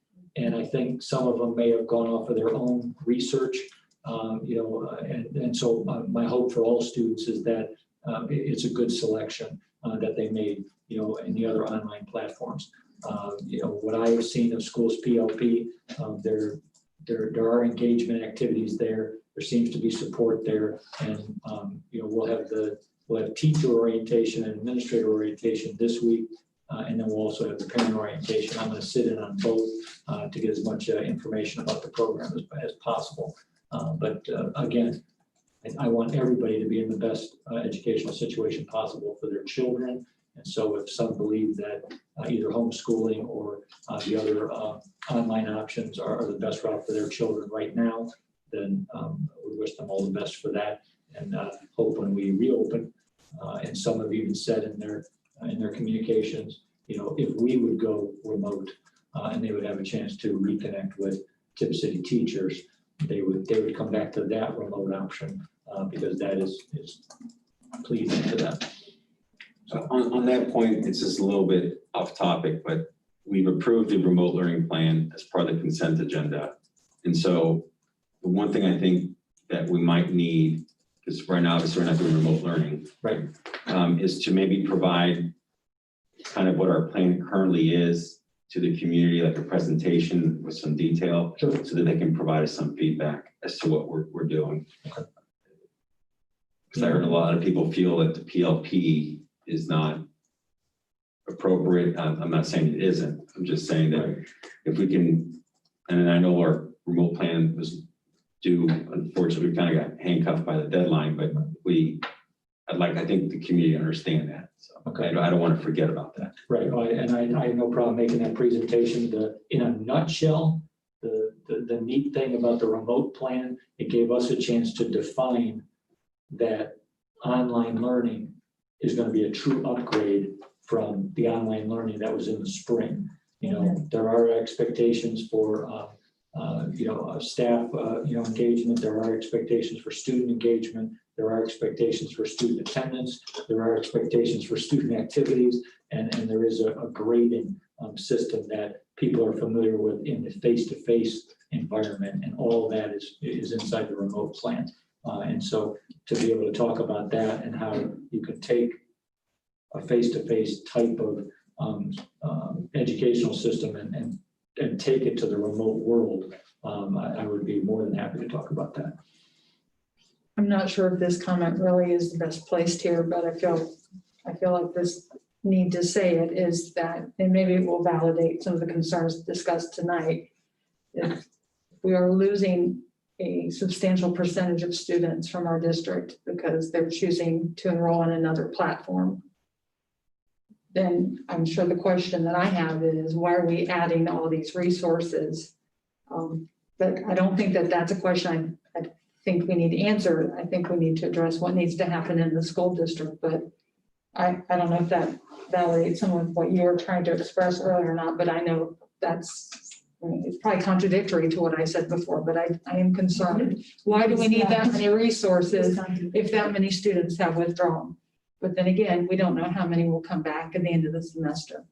I think to Joanne's, the name of the game tonight is going to be data, metrics, clarity on what our and what we're working towards. And I think that will just, if we started tracking those things, it would make these meetings a lot shorter. Yeah, Which I think is shorter everybody's meetings should goal. definitely be a goal. Yeah, so thank you, I agree. One other piece about how many people might come back, we were part of a county superintendent's meeting, and one of the superintendents was contacted by a superintendent from a different county whose school district already started.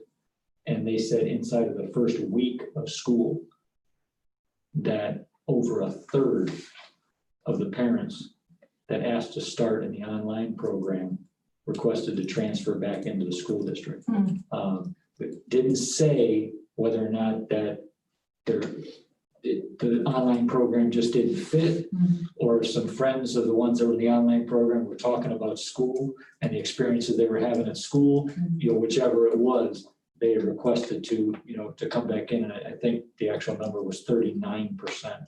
Wow, that's high. Of the students that were in the online program were asking to come back quickly. So we could have,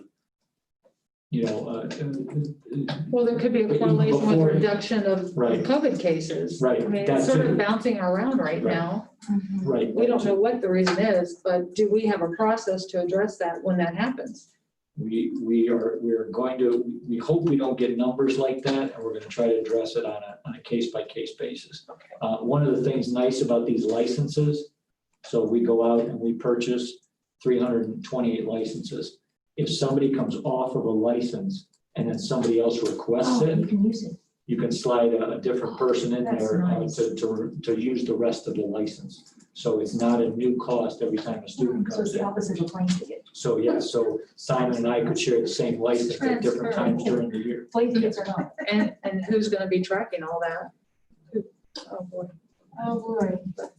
Dave on the money side. It's the info@tipcity.ktol.us. Brad. Yeah, well, and Oh, then Brad, Brad yeah. too. It'll be a team effort. He deals with to make licenses. sure They have to come in and they have to get approval from me to switch platforms, switch formats. And then once we do that, then we go back through and we find out if somebody else is making a request and we can make those changes. And there are also EMIS requirements at the state level to make sure that they know exactly who's online and who's live in person. So all those pieces are there to monitor what everybody's doing. I just would like to thank both Mr. Stefanik and Mr. Verhoeven for your PLP community forum. I tuned in and I thought it was very valuable. Awesome. Answered some things. I thought your pace and I just thought it was a really informative and enlightening session. And they were just sitting right here, Oh, yeah, right? Just how easy is that? It really was. It was great. But you did say something that that I learned, I believe, if I heard it correctly, we went with the position that if you enroll in PLP, then you need to stay with it for at least through the first semester.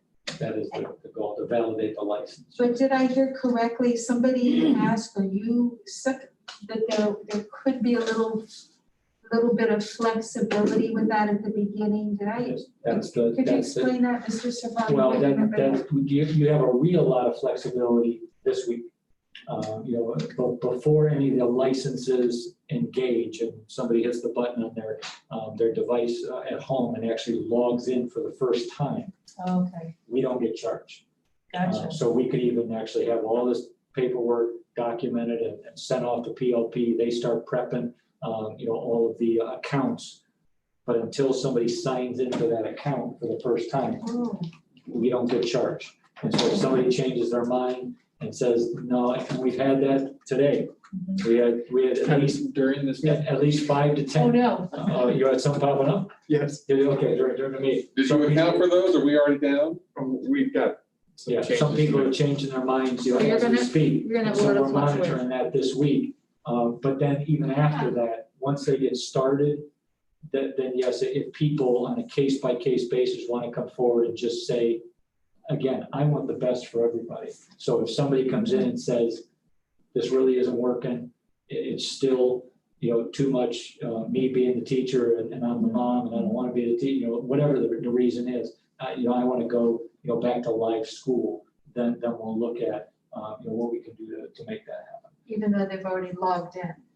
Yeah, if they logged in, then it's going to be, a situation that, we would sit here and say, Pretty okay, then maybe compelling, somebody new registers next week and they say, I'd like to do online. But if somebody comes out, then that new person goes in and then it's underneath the same license. So essentially, there's no guarantee once you've registered PLP and begun the coursework that you will be allowed to come back. Right, there's no guarantee you're allowed to come back early in the first semester, First semester. but we'll see what we can do. I also want to recognize all the updates to the frequently asked questions. They've substantially grown, and I like how they're organized by topic. Liz keeps us on track with that. She monitors that constantly and makes sure that things are out there as accurately as possible. Okay. So we're good on that? Any more comments? Call a vote. Any more Okay, comments on sorry. PLP? Seeing that there's none, Dave, we're ready? Heatherly, Yes. Dunaway, Yes, Dahl, Yes. Patrick, Yes. Secor. Yes. motion carries. Item P, our final item. Oh, sorry. No, take a drink. That's important. Right. That's important. It was, recommended action approval of the new policy as presented at the August 10th, 2020 board meeting. PO 8450.01 facial coverings during pandemic epidemic events. This is the second reading. Can I get a motion in a second? I'll move. Second. Moved and seconded, Dahl and Zakor. Any comments? Oh, go ahead. I think we had some. I think it's addressed. The email about the wording change? Yes. Okay, that was under, That was to use person first. yeah, it was language. H. Yeah, I think Yeah, it it looks was- like it's revised. Yeah, page, it was item H. To assist with communication for hearing impaired Yes. students. Yes. For students with hearing impairment. Yep. Which I think you're supposed to say hard of hearing or deaf. Yes, there was another email just today or yesterday. It was today. So If you would like to, Dave, help me with that. If it's a second reading, can they do an approval with an amended Well, I bullet mean, point? was this not in here earlier? Well, it's the we got- wrong term to use. yes, To assist with communication for, what should it say? For students who are deaf or hard of I hearing. think it's deaf slash yeah, instead hard of, of hearing or hearing impaired. Deaf Well, it's slash not hearing impaired. We don't use that word. Right. We use Okay, it's deaf. /hard of hard of hearing. hearing Mhm. in section H. To be more all-inclusive, correct? Yeah, and I can send you the exact wording, Dave, if you need it. Okay, let me just make a note of that. Hang on, We'll just we'll amend the motion to, I think we can. It's a second discussion. I would suggest we admit as it is written and then move to modify and just do two reads.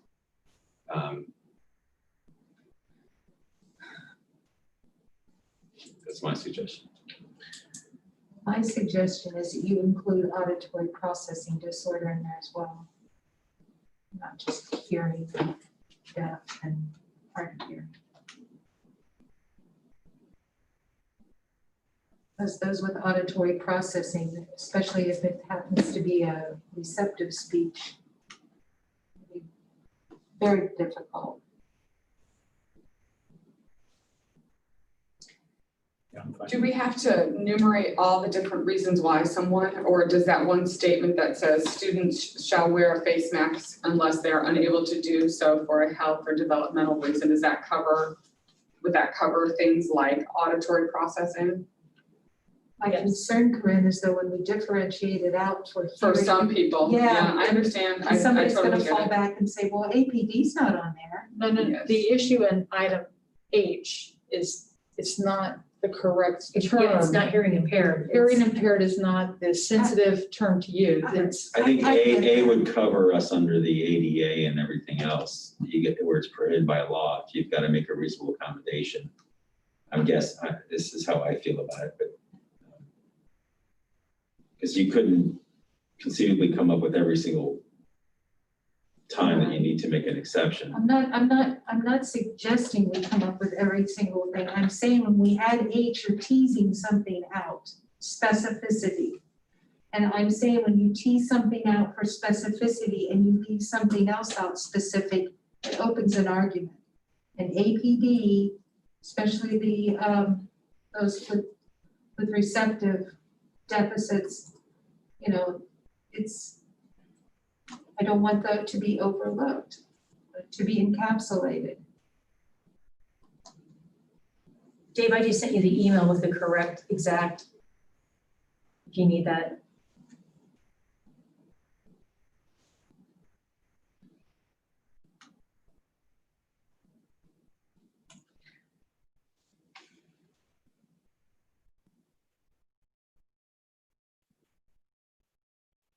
What if we add and to assist with communication for students with a documented need?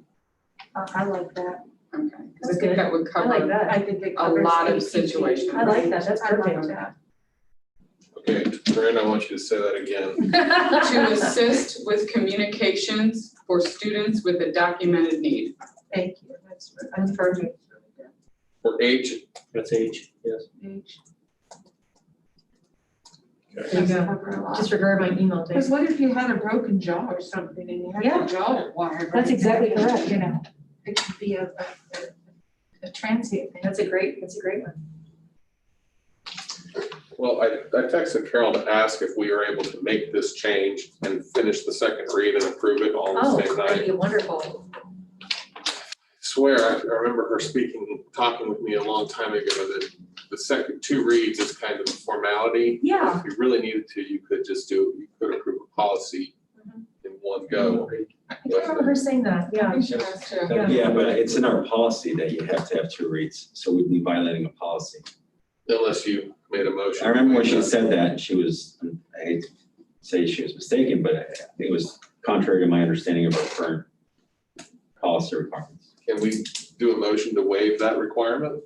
I don't think it's a policy. Well, You you just make could, policies. to waive that policy Oh. for this, in this instance. So may I ask that, if I understood correctly at the last meeting, the purpose of this new policy is to allow the superintendent more immediate flexibility in whichever direction we need to go with face coverings? Yes. Is that? Yes, as situations change. Okay, so the very first sentence, the very first paragraph, this is what's throwing me.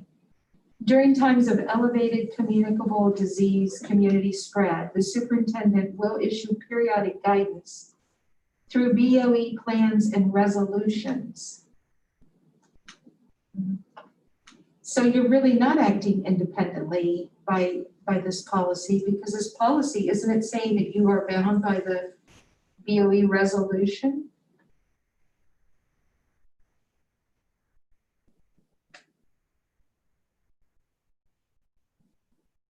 I thought You all see of my these- point, Mr. Sim, you're wanting to take the handcuffs off, so you have that flexibility, but to me, when it says we'll issue through BOE plans, resolutions, they just put the handcuffs back on, so I don't understand the purpose of this policy. I thought that this was language that was recommended through Neola. It was. So it's not inherently just limited to our district. There's other districts that this has been recommended to. I thought this was to address when there is a change from required to recommended. This gives the superintendent Right. the latitude to say, Yeah, we just. even though it's recommended, we are requiring it just like we require shoes and shirts as part of the dress code. It's not in contention, that's what we, yeah, yes, we're in agreement, but that was the motivation behind this. It still doesn't address that first paragraph, because it puts, the way I'm reading it, it says the superintendent will issue periodic guidance through BOE plans / resolutions. So therefore, if we have a masking, then we lift the masking, then isn't that lifting of the masking based on the BOE resolution of lifting that masking? I So just, aren't we sort of back to square one? when I read that, I look at that as the background, like the whereas recital portion of the policy. Could be wrong. It's like, What, please? it's kind of like you pass a resolution, you're gonna have the underlying recitals as to the need. And so here, the superintendent will issue periodic guidance through Board of Education plans resolutions to be in alignment with public health officials in accordance with government edicts. And then, so then we say, as such, during times, the superintendent may activate this policy, the one that we're providing. And so like the first paragraph and second paragraph to me are kind of like an underlying reasoning, factual support for the need. The third paragraph initiates the policy. So I think that when I read that, they're not inconsistent. I just. Yeah, I understand that's your take on it. Sure. It's not mine.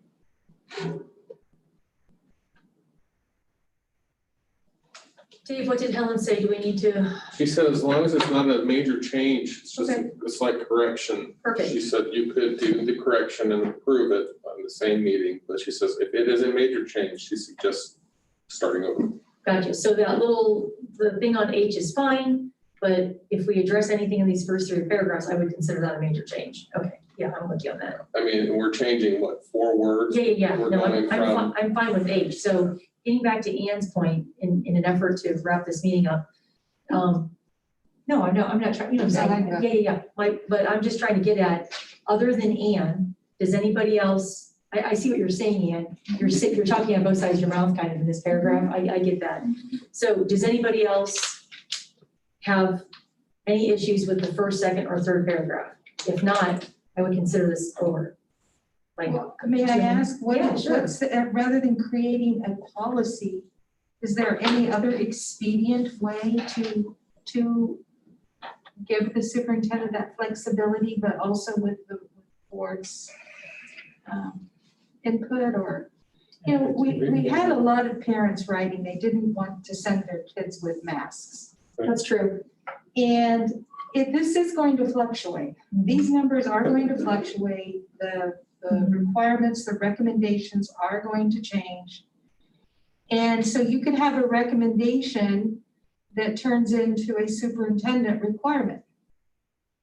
I'm not saying it, I mean, I'm just playing hypotheticals. You could conceivably have now a public recommendation that is, according to this, that the superintendent makes it as a requirement. I get the convenience of bringing 5 people together, is there some other way we can do this? Because as a one voice on the board, I may say, well, I don't support taking a recommendation and making it a requirement.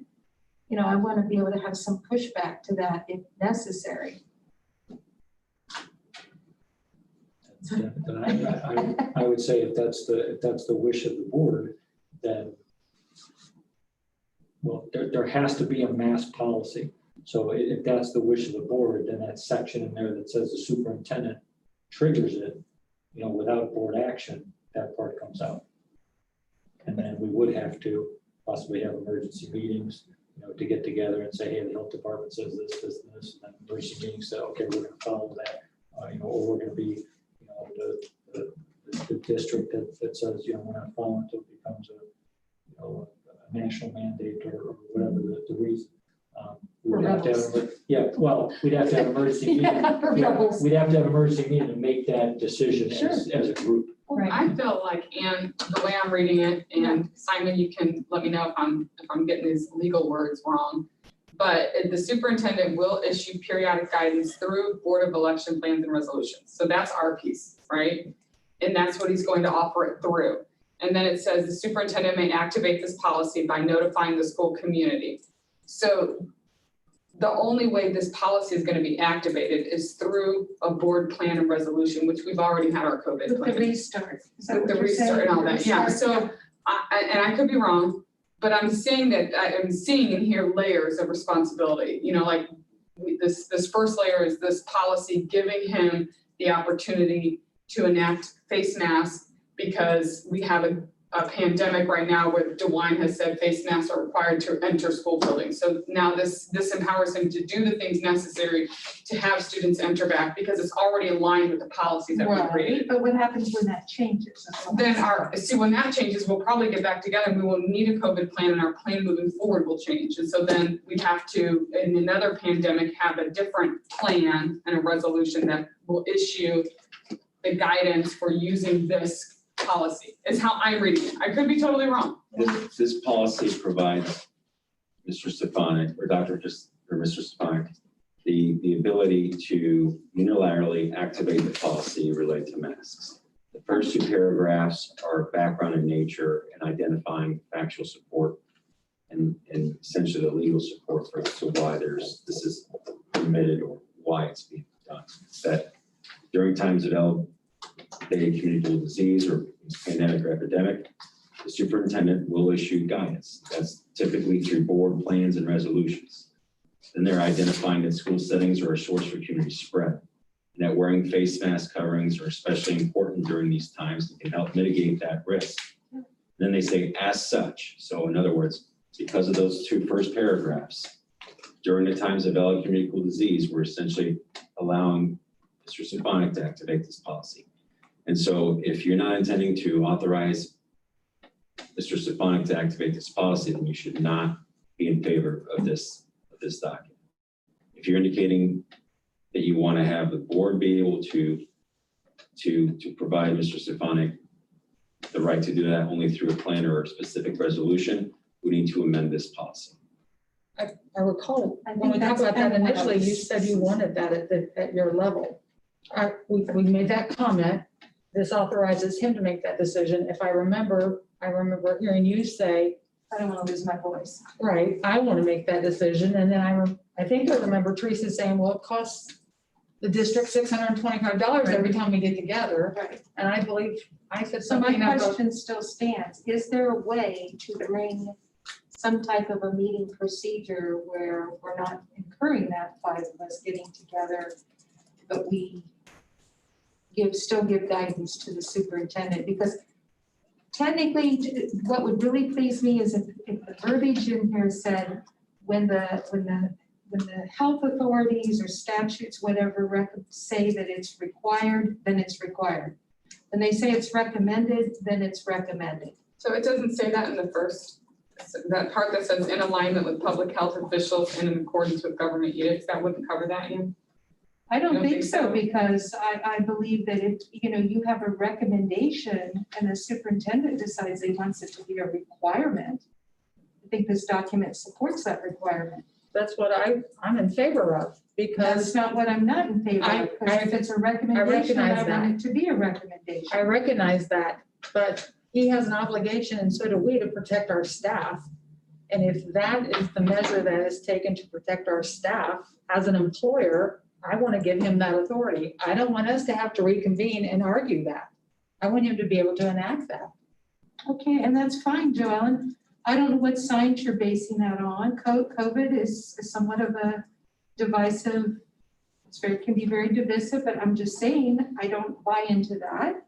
Okay, if our Miami County Health Department is giving a recommendation, the governor's giving a recommendation, then that's what it is. To me, it's a recommendation. And I think our families should be able to have some power in choosing that for their child, for their loved one. I think you're taking his ability to make the rules about dress code, and in this case, that's what I would count this as, part of the dress code. I know it doesn't equate as part of the dress code, but that's how I equate it. I don't think that our community gets to make the rules whether kids get to wear shoes to school or not. That to me is a local decision. So what if we take out the word where it says the superintendent will issue periodic guidance through the Board of Education plans in alignment with public health officials and in accordance with government edicts? So then if the government edict is we recommend, then the superintendent will recommend. And if the government edict is you require, then we require. would that move this conversation forward? I move to table this policy and for work session, we already have a plan that has a provision for masks. If we need to rework this, I think it obviously needs further discussion. It doesn't, I mean, unless we have 3 votes for yes, I just don't see any real reason to just keep hashing it out. I'm in favor of this policy. I move to call.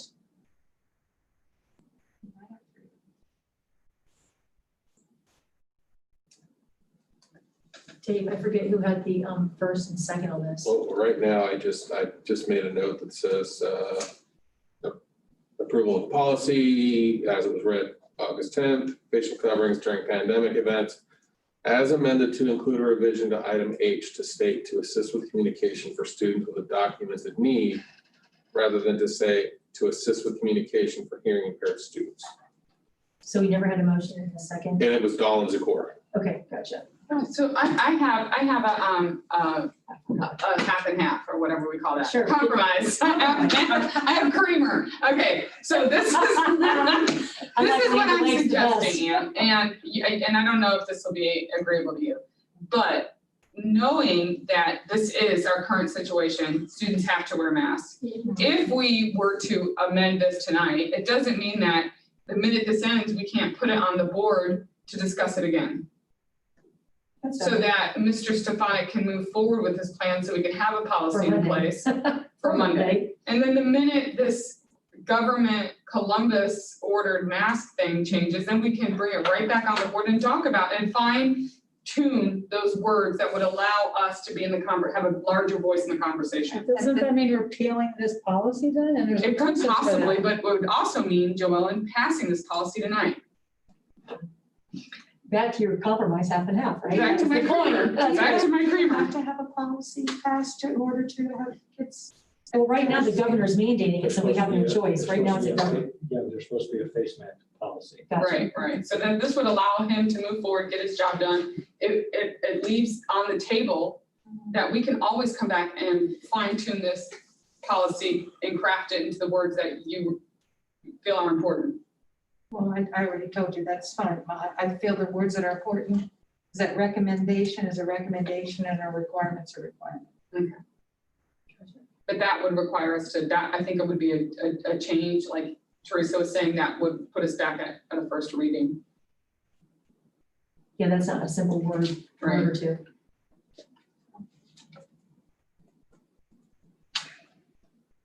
So I think we should just have a vote. Yeah, Just have a vote. yeah, ready for a vote? Dave? I think we're on Dalzakor. Go ahead. Dahl, Yes. Zakor, No, Dunaway, Yes, Patrick, Yes. Heatherly. Yes. motion carries. Okay. All righty. Sorry, I'm trying to pull my board docs again here. Okay, Upcoming meetings. yeah. Thank you. I don't know, is that you? Yeah, You take over? Okay. I think it's me. Go ahead. Yeah, sure. Okay. So the next work session meeting will take place on Tuesday, September 22nd, 2020 at the Board of Education, beginning at 6 p.m. The meeting will be streamed remotely on YouTube. The next regular Board of Education meeting will take place on Monday, September 28th, 2020 at the Board of Education, beginning at 6 p.m. And now I need a motion to adjourn to executive session. may I ask a Oh, question? yes, before we ma'am, do I that? am so sorry. When are we going to start having meetings in public places where the public can come? We're opening our school doors this coming Monday, correct? So, yeah, when is the gathering going to attend? Yeah, how long is this remote streaming and Zoom question. going to last? I think it's time that the public have a direct access. Okay, and I'll have to double check. My understanding in my head is that there's still public meeting restrictions. And so Yeah. schools for school operation have a different set of rules than meetings. And I'll verify that, but And the amount. yes. Yeah. It's still, I believe it's still 10. Oh, wow. So we're, That's not going to help us much. yeah. So I will verify that, but Great. I think they allow schools to open, but those other restrictions are still in place. Okay. Anything else? Okay, thank you, Ann. Okay, motion to adjourn to executive session for purposes authorized under Board of Education Policy 0166 and ORC 121.22G5 to consider matters required to be kept confidential by federal law or regulation or state statutes. I'll move. Moved. Did I get a second? I'll second. Oh, Zakor second, moved and second, and Dahl and Zakor. Are we inviting anybody in with us? Oh, good question, Simon, thank you.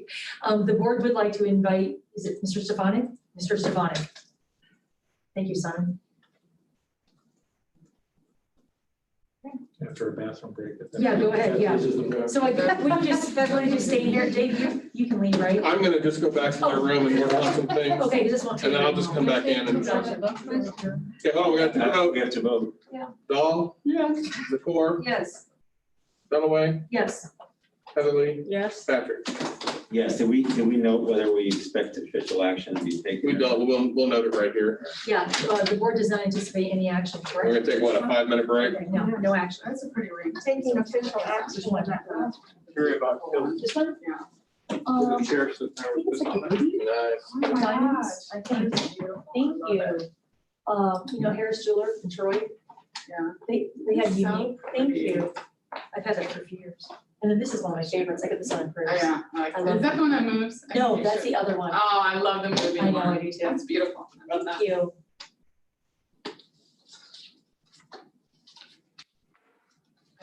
I hope this is. Should I shred these, Dave, or,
We are now unmuted. Get rid of the screen share. All right, we're back. Okay, oh, sorry, you good? I was just saying motion we adjourn, but I Yeah. think I'm jumping the gun again. I declare us back into our regular meeting. It is 10:16. And can I get a motion to adjourn? I motion to adjourn. Second? Second. Motion and seconded by Dahl and Patry. Dave, you want to call roll? Give me a sec. This shut down on me. Oh, it happens. Go back to- What time was that? 10:16.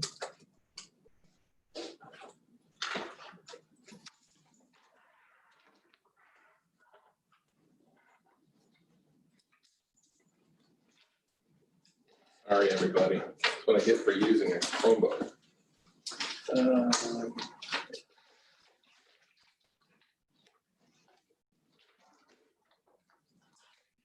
Who was the first and second? Was that Dahl and Patrick? Dahl and Patry? Okay.